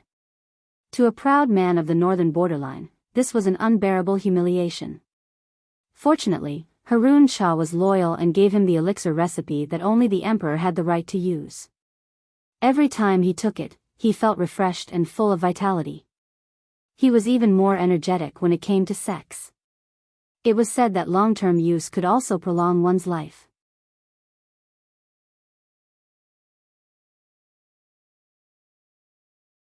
Chapter 931. Herentia and Wu Liba had been at each other's throats for many years and had always been at a disadvantage. Now that he had the help of an advisor, he was like a tiger that had grown wings. There were signs that he would replace Wu Liba as the wise one. Speaking of advisors, Herentia's lips curled into a smug smile. He hated scholars, but he also knew that if the north borderline wanted to be strong and prosperous, the brains of those scholars were indispensable. Coincidentally, among the slaves he bought, there was a scholar who came from a poor family. Moreover, he was a talented person with the ability to rule the world. Not only did Herentia free him from his slave status, he even put him in an important position and provided him with a luxurious life. There was a saying in the Central Plains that went like this: a scholar would die for his bosom friend. Herentia felt that the fact that he had saved his advisor's life was enough for him to sacrifice his life for him. Sure enough, that advisor also had the temperament of a Confucian scholar. He wholeheartedly wanted to repay Herentia for saving his life. Ever since he received the guidance of his advisor, Herentia quickly recruited his own group of forces in the imperial court. In order to consolidate his power, the advisor also offered an elixir formula, Hanshi powder. Hanshi powder was a miraculous medicine that was highly recommended by the aristocratic families of the Central Plains. Quite a number of scholars liked to consume it during gatherings to stimulate their own inspiration. After consuming it, one's mind would be clear, as if they were being assisted by God. Furthermore, it would have the miraculous effect of prolonging one's life and replenishing one's yang energy. Herentia had some doubts at first, but after careful investigation, he confirmed that his advisor was not lying. Hanshi powder was indeed a good thing, only the rich and powerful aristocratic families had the right to consume it. Herentia ate the Amway. However, good things could not be enjoyed by himself. He first thought of the king of the northern borderline. By offering the prescription of the Hanshi powder, Herentia gained even more trust from the king of the northern borderline. Mister's foresight is truly divine. Your guess is indeed accurate. Herentia imitated the scholars of the Central Plains and bowed with cupped fists. Unfortunately, his movements were not standard and looked somewhat comical. The advisor said, "Congratulations, my lord. The bitterness has finally come to an end." Herentia laughed heartily, saying, "If not for Sir's help, how could Herentia be here today?" After bragging to each other, Herentia rubbed his hands and asked his advisor. Sir, what should we do next? That old man Wu Liba is not easy to deal with. I'm afraid he will make a comeback. A centipede dies but does not fall down. No matter what, Wu Liba was a famous sage of the northern borderline. My lord, don't panic. The advisor smiled coldly. That Wu Liba won't be jumping around for long. Herentia felt more at ease. The two of them plotted for a while more before Herentia left the advisor's tent, satisfied. After Herentia left, the well-dressed advisor's face turned cold as he stood in the tent, deep in thought. The advisor snorted. Wei Zixiao, what are you up to? At the same time, Wei Xi rushed to Chongzhou. He changed horses a few times before he reached Chongzhou. Fengzhen snorted coldly and said, Wei Zixiao, what do you have up your sleeve? Wei Xi said, Panacea. Fengzhen choked. Qiguan Rang frowned. Does Zixiao have other plans? They plan to evacuate the merchants from the northern borderline and stop buying wool and rabbits, allowing the northern borderline to descend into chaos. If the herdsmen could not sell their rabbits and goats, it would inevitably lead to civil unrest. Even if it couldn't shake the northern border imperial court, it could cause the tribes in the northern border to be at odds. Unexpectedly, Wei Xi refused and wanted to continue buying. Of course. Wei Xi suddenly said something shocking. He said, the king of the northern borderline will not live for long. Everyone in the tent widened their eyes in shock and looked at Wei Xi. When did you get the information? Wei Xi said, there is no information. Fengzhen pressed his throbbing brows and said impatiently, say everything at once, don't say one sentence at a time. Wei Xi gave Fengzhen a meaningful look, which made the other party feel baffled. The king of the northern borderline is addicted to hanshi powder, he takes it without restraint. His body is strong on the outside but weak on the inside, he won't live for long. Hanshi powder? Hearing these three words, Fengzhen shuddered subconsciously. He had no choice, the experience of being forced to quit by Jianghu was too deep. Occasionally, he would dream about it in the middle of the night and be scared awake. Are you sure? Wei Xi said, absolutely sure. Fengzhen's heart skipped a beat. Wait, could it be, you are plotting something again? Wei Xi said, it's nothing. After saying that, he refused to continue, making Fengzhen and Qiguan Rang so angry that they wanted to hit him. Jianghu, who was sitting at the head of the table, laughed and said, Zixiao, don't tease him, in case he quits. Wei Xi nodded slightly and did not answer directly. Instead, he mentioned another matter. I am supervising the construction of the provincial government in Shangjing. Someone came to visit me at night. This person is a slave, an old escaped slave. He said to Ci that he wants to enter the Lord's tent and serve her. Fengzhen said in surprise, an old escaped slave? And he wants to recommend himself? Could it be that this person has some background? This person does indeed have a background. He is Sun Wen of Zhongzhou, his name is Zidao. Sun Zidao? This. I have never heard of him. Wei Xi said, of course you have not heard of him, because this person is in his 40s and is not famous yet. Although he was not famous, Wei Xi was very clear that Sun Zidao was a tough character to deal with. A great talent matured slowly, entering the Nie family of Zhongzhou at the age of 48, suppressing countless geniuses and securing the position of the chief military advisor. If the Nie family was able to expand rapidly in the early stages, it was all because of that genius who died young. In the later stages, it was because of Sun Wen that they were able to dominate a region. When Fengzhen heard that Sun Wen was still mediocre in his 40s, he was surprised, but he did not show it on his face. If this Sun Zidao was not capable, Zixiao would not have mentioned him on purpose, right? Wei Xi nodded. This person matured slowly. Although he is old, in terms of scheming ability, I am inferior to him. He was better at internal affairs and was weaker at scheming. Sun Wen was the complete opposite. If that is the case, then how did he become an escaped slave? Or was he an escaped slave from Zhongzhou? Wei Ci said, "This is a long story. Sun Wen was a low-ranking official in Zhongzhou. Logically, he would not have offended any important people. However, he had a clever son who showed off his abilities but did not know how to restrain himself. During a gathering, Sun Wen's son accidentally offended the Nie family of Biyao and was convicted because of his words.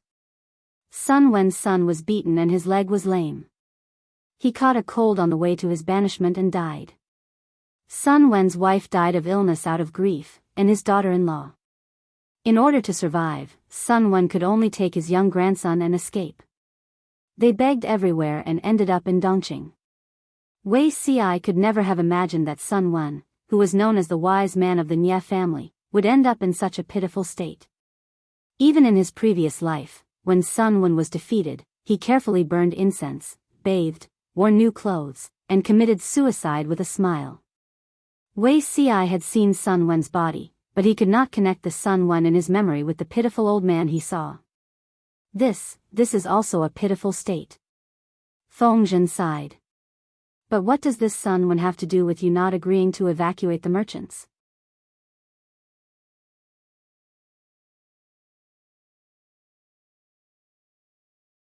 Chapter 932. The 15th of August.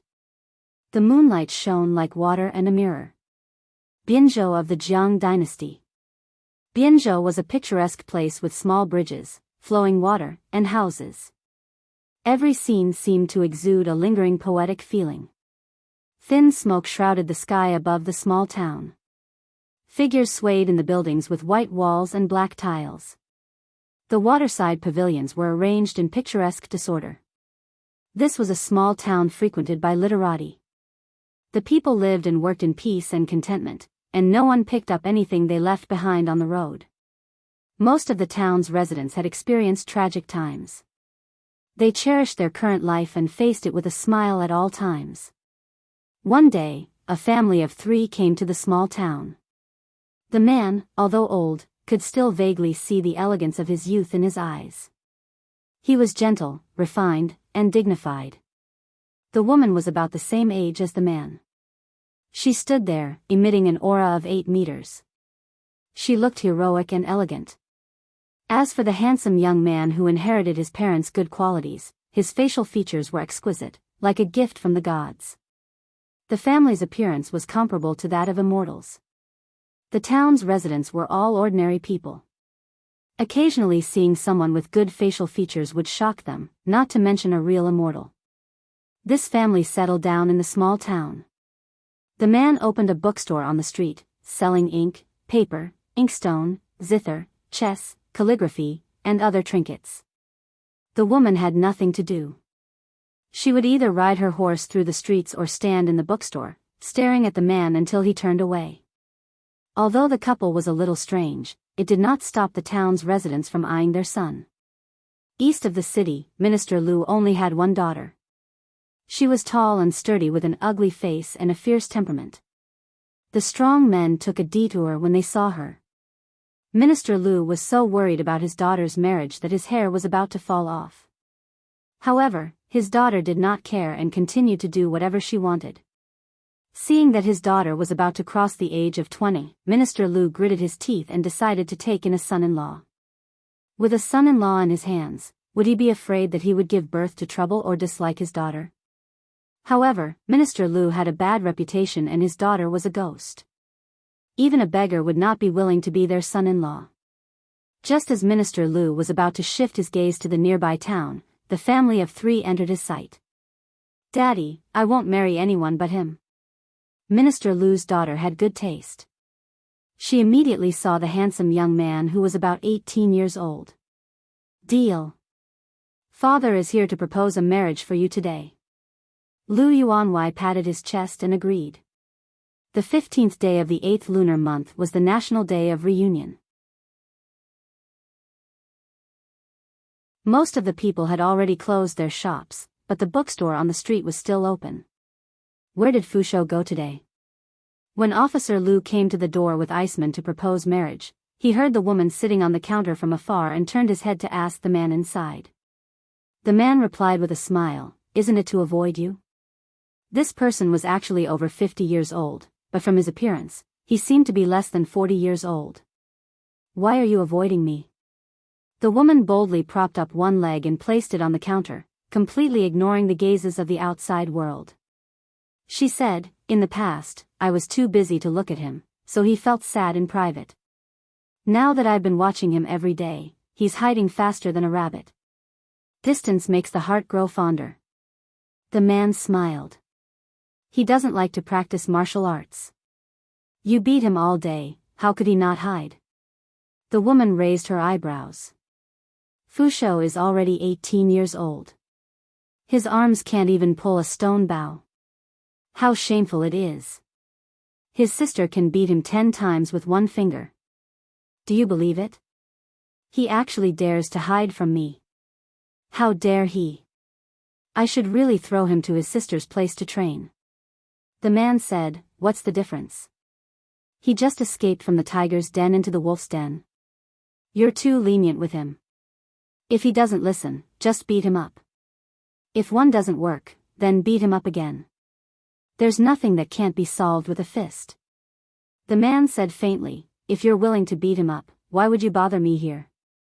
Now you think I'm annoying?" The woman quickly changed the topic, perfectly demonstrating what it means to say wind is rain. "Ahem. Lanting, don't let people see you as a joke." "What did you call me?" "Well. Peng Peng, don't make trouble." "No, I want to make trouble." The man looked at Officer Lu as if he had seen his savior. Officer Lu straightened his chest and was about to walk into the bookstore when he saw the rude woman holding an abacus blocking his way. "Can't you see that I'm dealing with family matters?" The woman threw a look at him, her eyes brewing a frightening sharpness. Officer Lu was so scared that he took a step back. After a while, Officer Lu felt that something was wrong. He was here to propose marriage. He motioned for Iceman to come forward and state his purpose. In his opinion, this family of 3 was just an outsider with no local relatives.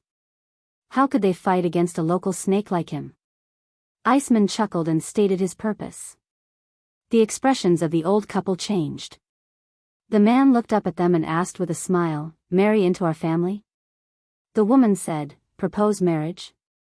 To whom?" Officer Lu said, "To your son, of course." The woman laughed and said, "Look at your face. Even if you marry a fairy-like wife, your daughter won't be any better, right? Who gave you the courage to come to my son's house and propose marriage?" "I've been avoiding arrogance and impatience recently. I don't want to get angry. If you know what's good for you, get lost." How could Officer Lu not hear that she was mocking him for being ugly? He was so angry that his whole face kept twitching. "You two don't want to live here anymore, do you? Hey, you're threatening me, right? Hey, CI, how many years has it been since someone dared to talk to me like this?" The man who was named said, "It seems like a long time." Officer Lu said, "Don't refuse a toast only to drink a forfeit." "Okay, I'd like to see how you're going to make me drink a forfeit."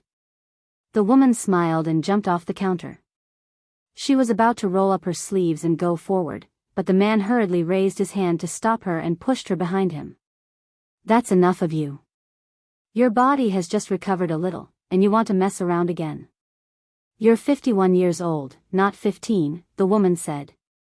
It's not that I want to criticize you, Wei Zixiao, but you're still so cocky after leaving the capital. How dare you control me?" The man said, "Who was the one who made the rules with me before?" The woman was speechless. She muttered to herself with a look of resentment in her eyes. "Zixiao, you've changed." The man said, "If I didn't change, wouldn't you fly into the sky after leaving the capital?" It wasn't easy to save his life from the hands of the king of hell. Would he die if he didn't act rashly?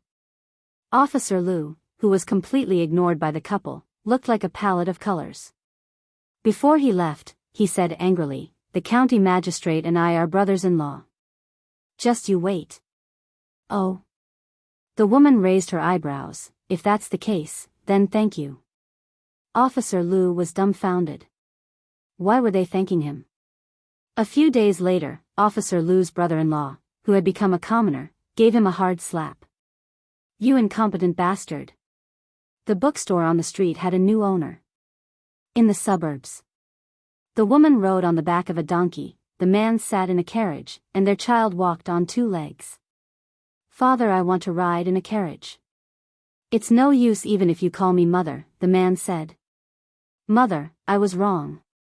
It's no use even if you call me father, the woman said. The sun was setting, and the bells were ringing softly. The family of 3 gradually drifted away. The scene was distorted, and the figures were blurred in front of him. The distant voice seemed to come from the sky. Blood splattered all over the soft mattress, but none of the officials were able to stop him in time. He used up the last of his strength and turned his gaze to a certain place. His body became colder and heavier, and he gradually closed his eyes. Pun.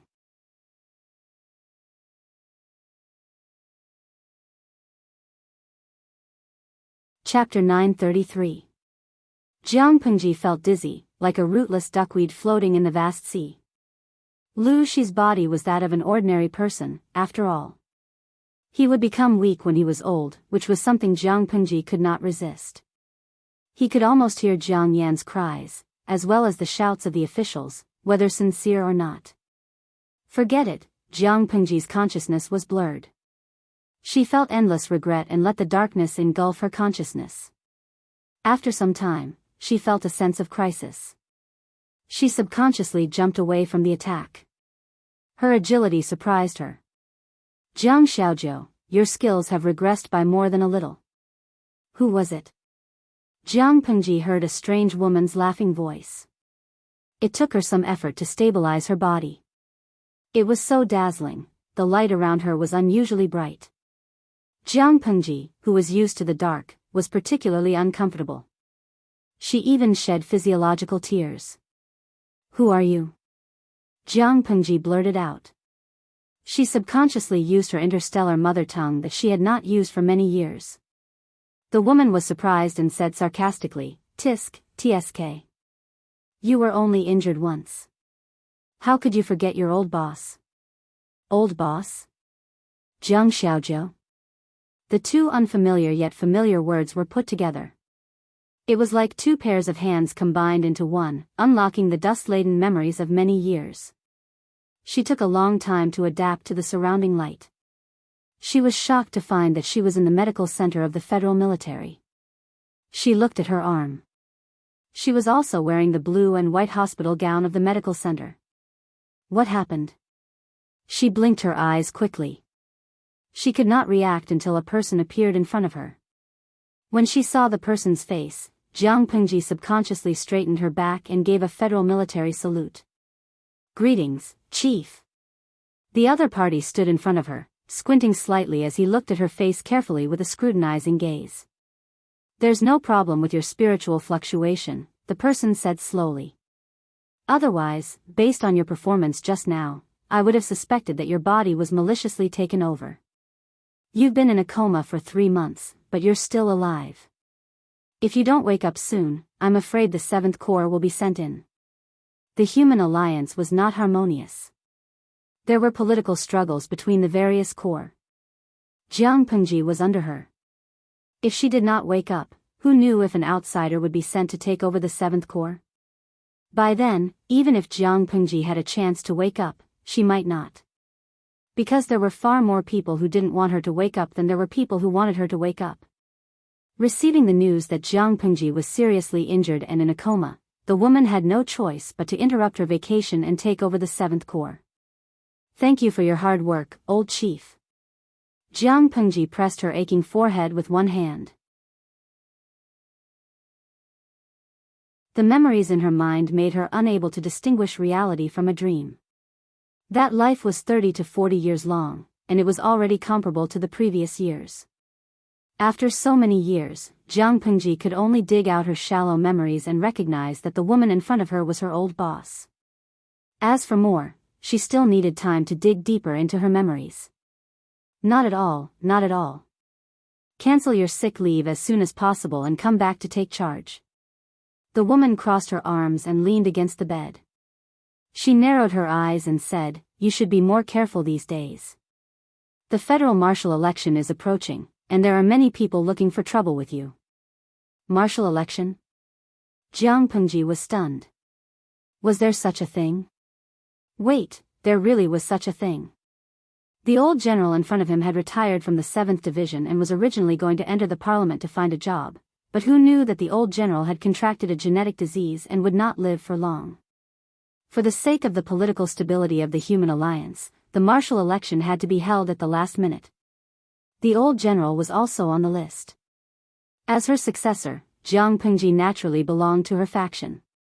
Because Jiang Pengji was still in her prime and held military power, she had a lot of weight in the marshal election for the woman in front of her. As long as the marshal election was not settled, the battle surging in the dark would not come to an end. After sorting out the relevant memories, Jiang Pengji said, "Don't worry, old chief. I will recover as soon as possible and take up my post again." Her attitude was too obedient, which made the woman suspicious. Jiang Pengji had always been a thorn in the side. Back then, the woman had to bear the pressure and strongly recommend Jiang Pengji to push her to the position of the 7th Division. Even so, Jiang Pengji did not restrain herself. She was also indifferent to the old chief. What was wrong with her today? "It's good that you know." The woman shook her head and her tone softened. "Since you are awake, the pressure we face is less. There's no rush to return to your post. First, train your skills so that you don't know how you die if you are assassinated." Jiang Pengji felt that her skills had improved, but in the eyes of others, she had regressed by 70 to 80%. With such weak skills, it would not be surprising if she was assassinated on the street. The old chief helped Jiang Pengji stabilize the 7th Division and bought time for her to adapt to the changes. When Jiang Pengji completely recovered to her peak state, more than a month had passed.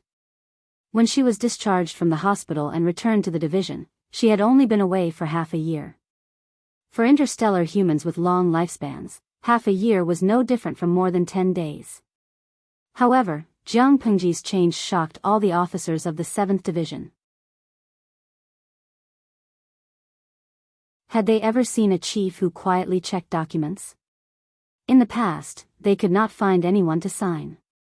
It depended on their mood whether they signed or not. Had they ever seen a chief who spoke calmly and without sarcasm? In the past, her subordinates would avoid her when they saw her. They were afraid that their guilty deeds would be exposed by the other party and become a topic of conversation. Had they ever seen a chief who was gentle, tolerant, and dignified? In the past, when her subordinates saw her, it was like a mouse seeing a cat. What had happened to cause such a drastic change in their chief? Is it possible that he is in love? This speculation spread like wildfire and even reached Jiang Pengji's ears. Jiang Pengji smiled. Although the news is not true, it is not groundless. The selection for the marshal was in full swing. The situation within the Federation became more and more serious. Jiang Pengji was so busy that she did not have time to think. She was like a spinning top. When the curtains fell on the election, more than half a year had passed. The Federation's military forces were purged. Fortunately, his old boss had successfully passed through all the obstacles. Otherwise, based on the old chief's voice in the election, the new marshal would not spare the officers under the old chief's faction after taking office. These days, it is like a dream. Jiang Pengji blinked and looked at the old chief in the marshal's uniform. She sighed tiredly. The old boss laughed and said, "Aren't you dreaming?" Jiang Pengji was stunned. The old chief said, "You know why your immediate superior handed the 7th Division to you. It was for retirement.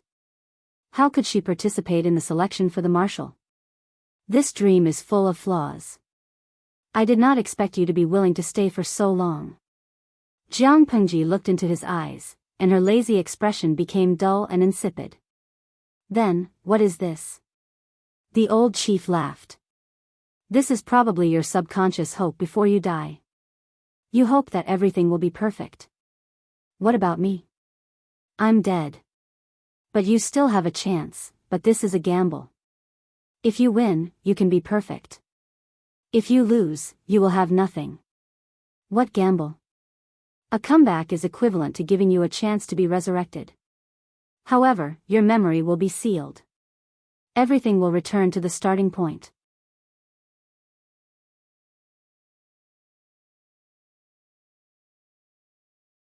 Chapter 934.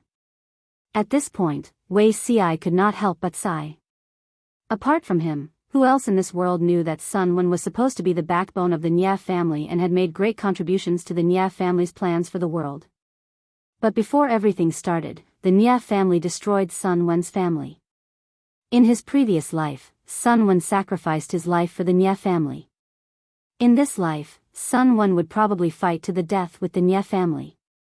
His wife, who had been with him for a lifetime, died of illness due to a broken heart.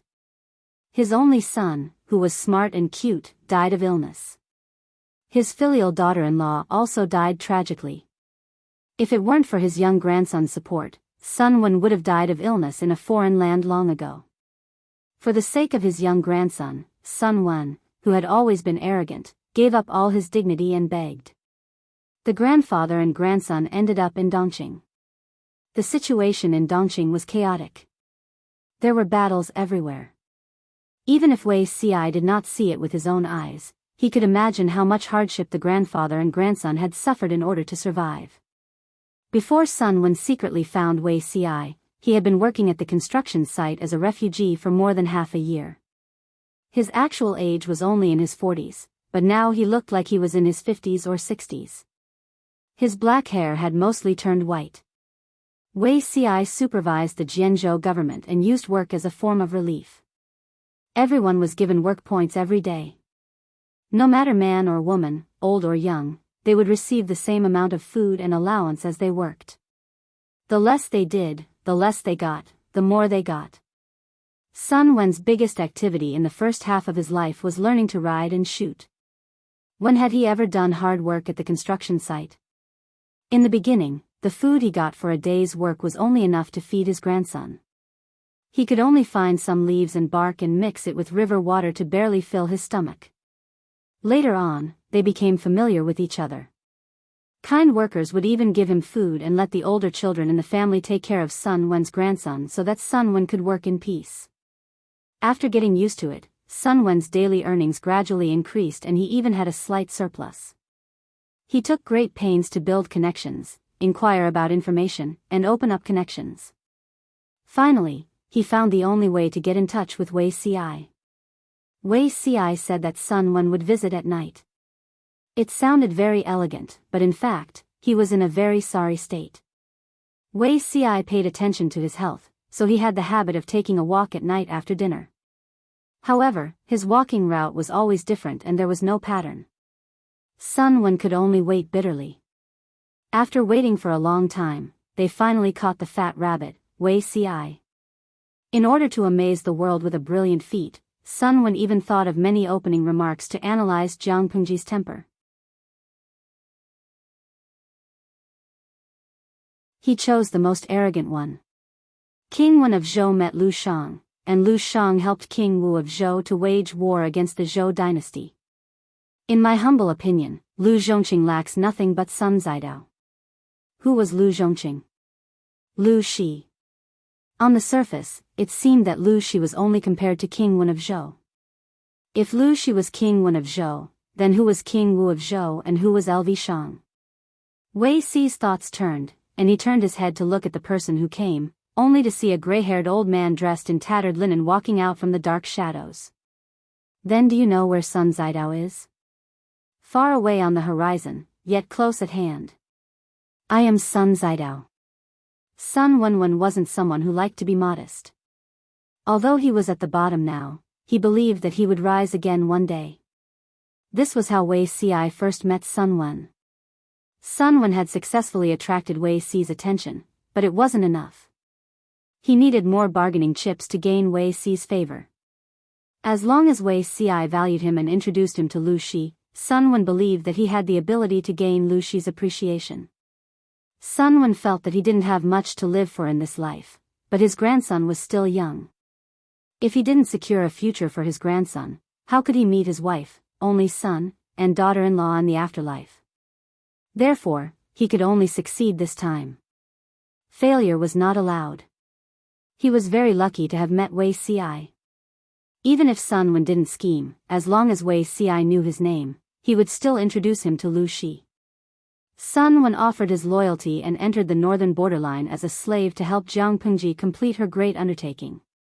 As for Sun Wen's grandson, Wei Ci sent him to Wanzhou to look after him and made him a transfer student to the Golden Scale Academy. Not only was he a hostage, but he also made a promise to Sun Wen. Wei Ci also promised Sun Wen that if Sun Wen unfortunately died in the northern borderline, he would adopt Sun Wen's grandson and take care of him as his own son. Without any worries, Sun Wen entered the northern borderline as a slave. In a few short months, he became the trusted advisor of the northern borderline's important minister, Herunsha. Everyone in the tent listened to Wei Ci's narration and sighed. They also admired Sun Wen a little more. He was indeed a talent. At the same time, they were even more afraid of Wei Ci. He had quietly placed such a terrifying spy in the northern borderline. It wasn't that Herunsha was stupid. It was clearly that the level of the spy that Wei Ci threw was too high. As for Hanshi powder, Fengzhen glanced at Wei Ci. What was Hanshi powder? He had a deep understanding of it. Killing someone was just a matter of nodding one's head to the ground. Wei Ci actually used Hanshi powder to trick people. It was really well done. Zixiao usually looks like a decent person, but I didn't expect him to be a passionate person. Fengzhen raised the wine cup on the table. Let's drink a big white wine. Jiang Pengji exposed Fengzhen without holding back. If you are greedy and want to drink, just say so. Why drag Zixiao down? Zixiao's body is weak and he shouldn't drink. Prepare goat's milk that has the smell removed. Remember to make it warm. Fengzhen mocked, my lord is biased. Zixiao is weak too. How can you allow him to drink? After saying that, he threw a meaningful look at Wei Ci. When he saw Wei Ci's treasured painting scroll, Fengzhen knew what this fellow was thinking. Now that the lord was taking extra care of him, Wei Ci should be overjoyed, right? Humph, hypocrite. Unexpectedly, Jiang Pengji smiled guiltily and blamed herself. It was indeed my negligence. Someone, change all the military advisors' wine into goat's milk. Fengzhen was speechless. He wasn't a child who hadn't weaned off his mother's milk. Why would he drink goat's milk? Wei Ci, who was sitting opposite, took a sip of the sweet goat's milk. He threw a mocking look at Fengzhen, who had fallen into his own trap. Serves you right. Who asked you to cause trouble? Go and drink your goat's milk. Qiguan Rang was the only one who put on a posture of watching from the sidelines. His eyes were slightly closed, as if he was taking a nap. Fengzhen concluded that Wei Ci was lusting after his lord. Qiguan Rang was the opposite.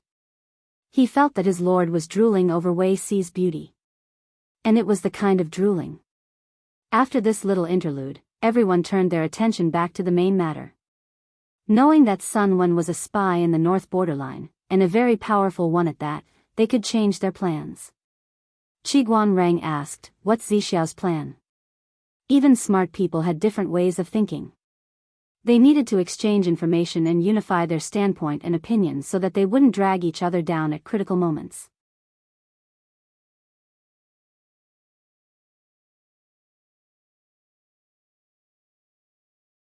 Chapter 935. Cause the northern borderline to fall apart in the shortest time possible? That's a good idea. Qiguan Rang finished and glanced at Fengzhen.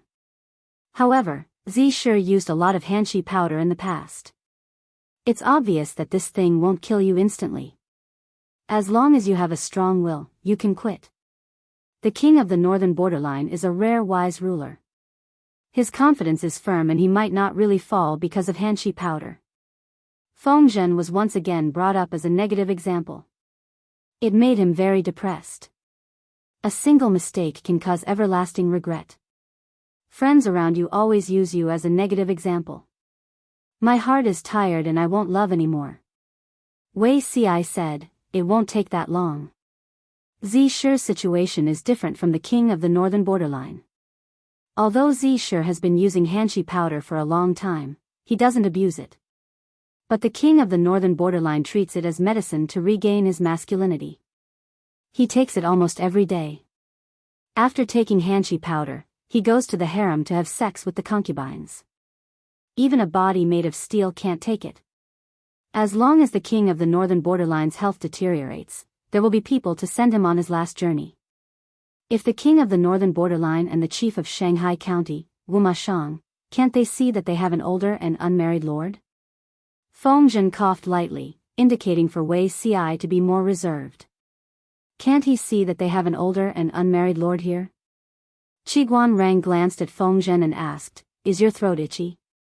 Don't think that he didn't know what Feng Zhen's cough meant. Remember to drink more goat's milk. It moisturizes your throat. Wei Si smiled. Feng Zhen, goat's milk can moisturize your throat. Are you bullying me for being uneducated? Wei Si, this fellow, was very naughty. Knowing that his lord wants to attack the northern borderline, he hurriedly planted spies in the northern borderline. Planting spies is fine, but he wants to hang debuffs all over the northern borderline and hope that the lord can defeat the northern borderline with her eyes closed. Doesn't he know that his lord is already very cruel? Jiang Pengji, who was sitting at the head, didn't seem to notice the open and secret strife between the three strategists. She smiled and said to Wei Si, if we can successfully split the northern borderline from within, our chances of recovering the northern borderline will increase by at least 30%. We will remember Sun Zidao's contribution. Wei Si stepped out and thanked Jiang Pengji on behalf of Sun Wen. Qiguan Rang gently waved his fan, his beard and hair fluttering slightly. He said, my lord, the most important thing now is to investigate the details of the various tribes in the north borderline. If it's feasible, we can secretly support the weakest prince of the northern borderline, so that they can fight evenly. The more evenly matched they were, the longer the civil strife in the northern borderline would last and the more benefits they would get. On the contrary, if a certain prince was too powerful and crushed the other princes, stabilizing the momentum of the northern borderline, then it would not be easy for them to take advantage of the chaos in the northern borderline. Therefore, Qiguan Rang had the evil intention of scheming against the north borderline again. Is this feasible? Jiang Pengji frowned. Qiguan Rang said, whether it's feasible or not depends on whether Sun Zidao is as capable as Lu Shang. Jiang Pengji glanced at Qiguan Rang with a smile. He held the fan handle in his hand, the fan slightly pressed against his knees, and his eyes were downcast. Lia's hoodie, guessed the conversation between our streamer and little Rang Rang through their eyes? Fukadujuo, the host said, I know you're jealous. Ziwen Dai, little Rang Rang said, I'm angry, I'm going to ignore you.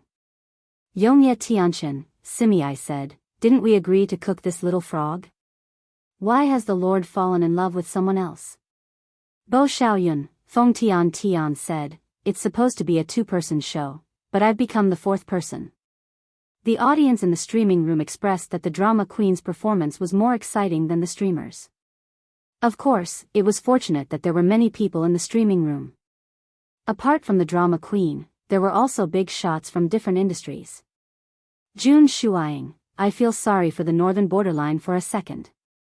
According to the streamer's rhythm, it's only a matter of time before the northern borderline is conquered. Gue Kai Guofengxiu, isn't that so? Sun Wen sounds pretty awesome. Have you guys realized that anyone who has been stamped by Simi is not simple? If Sun Wen really has Lu Shang's ability, the northern borderline is destined to be torn apart. Moreover, the northern borderline is still a tribal nation. There is no concept of a big family among them. They are used to fighting for themselves. If even the northern borderline's royal court, which connects the forces, is destroyed, wouldn't they be scattered like sand? Qiguan Rang is even more ruthless. He wants the northern borderline to die of internal strife. Baihe Dewang, if I say that this situation reminds me of the 8 Princes' Rebellion and the 5 Barbarians' Luanhua, Will you guys scold me? Lo Siji Lianmeng. In addition to these schemes, the streamer is also ruthless in farming and training her troops. She is completely aiming at the northern borderline. In ancient times, 3 months of training was already considered elite. How long did the streamer's troops train for? 3 to 5 years, right? She still uses modern advanced training methods. Individual combat is not weak, but group combat is even more terrifying. This is the absolute confidence that they have in defeating the northern borderline. It is undeniable that sometimes conspiracies and overt schemes can indeed play a miraculous role, but the root of the war is the confrontation of the military strength of the two sides. Not to mention other things, the troops under Jiang Pengji are definitely considered the world's elite. If it was the northern borderline in its heyday, it would indeed be difficult for Jiang Pengji to fight. The current northern borderline is just a seriously ill tiger. Even though it is terrifying, it is not impossible to fight. The only problem is, how long will the fight last? The strategist's calculations are just to shorten the time of the direct battle and avoid entering the quagmire of long-term consumption. They discussed for more than 2 hours before the meeting finally ended. Zixiao, stay. I have something to say to you. Wei Ci was about to get up when Jiang Pengji stopped him. Feng Zhen secretly winked at Wei Ci. Qiguan rang through Jiang Pengji a look that said, "Take it easy, don't scare people." The two of them left. Jiang Pengji only said one sentence. There is no need to adopt other people's children. It is closer to one's own children. Wei Ci came out right after her. His steps were a little light. Because he had adjusted the details of the plan, Wei Ci still had to secretly inform Sun Wen to avoid accidentally hurting his own people. The most important reason he stopped the caravan from leaving the northern borderline was that the caravan was the communication channel between him and Sun Wen. If the caravan stopped buying goods and left the northern borderline, Sun Wen's intelligence would not be able to be transmitted, and his orders would not be able to be passed. As Haluncha's guest of honor, Sun Wen picked up the exquisite life he had in the past and lived a wonderful life. If only. Wei Ci did not like to cause trouble so much, driving a wedge between the princes of the northern borderline. As expected, the dagger is revealed. How did Lu Shi subdue so many demons? Wei Ci had personally taught Sun Wen the secret code to communicate with the caravan. It was highly confidential. Ordinary people would only see a bunch of messy patterns in their hands. The style was similar to the ancient totems in the remote areas of the northern borderline. Even if it was seen by others, they would not be able to read it. Sun Wen spent a day memorizing all the notes. Only he could translate the real information. When he translated the real content, he secretly pitted the northern borderline for a second.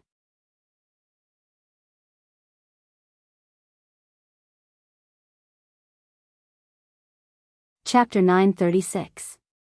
Now, Sun Wen and Jiang Pengji were two grasshoppers on the same rope. He would only be happy if the other party was happy. Putting all this aside, the tribes of the north borderline were still tribes after all. If they were allowed to enter the central plains, the people would be plunged into misery and suffering, and the Han people would not be able to protect them. Although there were people like Wu Liba who advocated Han literature in the north borderline, he was a minority. Most tribes in the north borderline were aggressive and destructive. Their destruction of civilization was far greater than their protection and development. Even Wu Liba only learned Han culture to understand the strengths and weaknesses of the Central Plains. He tried to use Han culture to invade the Central Plains and occupy the fertile land. The history books had already given the answer to the consequences of letting the tribes of the north borderline invade the Central Plains. Let's not talk about the past, let's talk about the recent history. The 4 factions of Nan Man and the 3 tribes of the north borderline were all different tribes. After the former conquered Nansheng, not even a blade of grass grew. They slaughtered savagely, looted unreasonably, killed, humiliated, and committed all sorts of crimes. The bloody invasion had already aroused resistance and disgust from the Han people of the Central Plains. The 4 factions of Nan Man were a lesson that must not be repeated in Dongqing. Sun Wen lowered his eyelids, hiding the glint in his eyes and his deep thoughts. Wei Ci told him what to do next, but did not tell him the detailed steps. He still had to plan everything himself. The king of the north borderline has 9 sons. Which one should I choose? It was not difficult to choose. The difficult part was to make the 9 princes fight evenly and ensure that they split the north borderline into several pieces. The eldest prince lost his mother at a young age. Although he is the eldest son, he is violent and licentious. He even has the hobby of beating Han slaves to death for fun. Sun Wen wrote the word big on the expensive Xian paper and quickly drew a cross above the word big. If he encouraged Haransha to assist the eldest prince, he would not do so even if he was a fool. After all, the eldest prince was a pile of mud that could not be helped. Although he was wise and far-sighted when he was young, he had been too stupid in recent years. The second prince is brave and good at fighting, but his mother's tribe is too powerful. If he assists him, I'm afraid it will backfire. It's not appropriate. Sun Wen wrote the word second again, roughly listing the second prince's strengths and weaknesses, then crossed it out without hesitation. The third prince is quite close to Wu Liba, even shamelessly acknowledging him as his teacher and learning Han culture from him. Sun Wen pondered for a while. He had seen the third prince from afar. He looked gentle, but there was no lack of ambition between his brows. If he assisted this fellow, wouldn't he create a second troublesome Wu Liba and make things more difficult for his lord? Therefore, this fellow was also inappropriate. The fourth prince was born to a female slave. His status was low and his bloodline was inferior. However, he was adopted by the queen of the northern borderline who was unable to conceive him. His mother's family was powerful.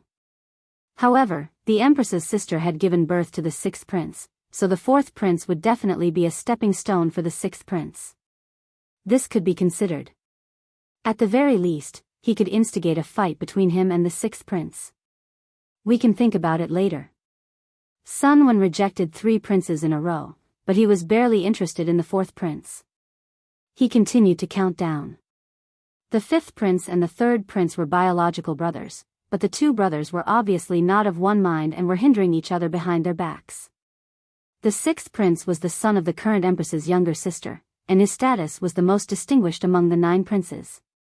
In other words, apart from the second prince who held the military power, the sixth prince was the most likely to compete for the king of the northern borderline. The seventh prince was very close to the northern borderline trading company.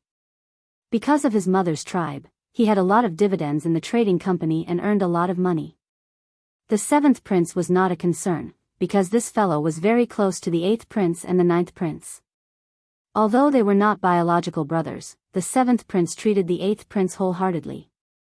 If he wanted money, he would give money, and if he wanted people, he would give them. At present, it seemed that these 2 princes could be divided into the same camp. As for the 9th prince, he and the 4th prince had the same mother, but he was not adopted by the Empress, so his status was very low.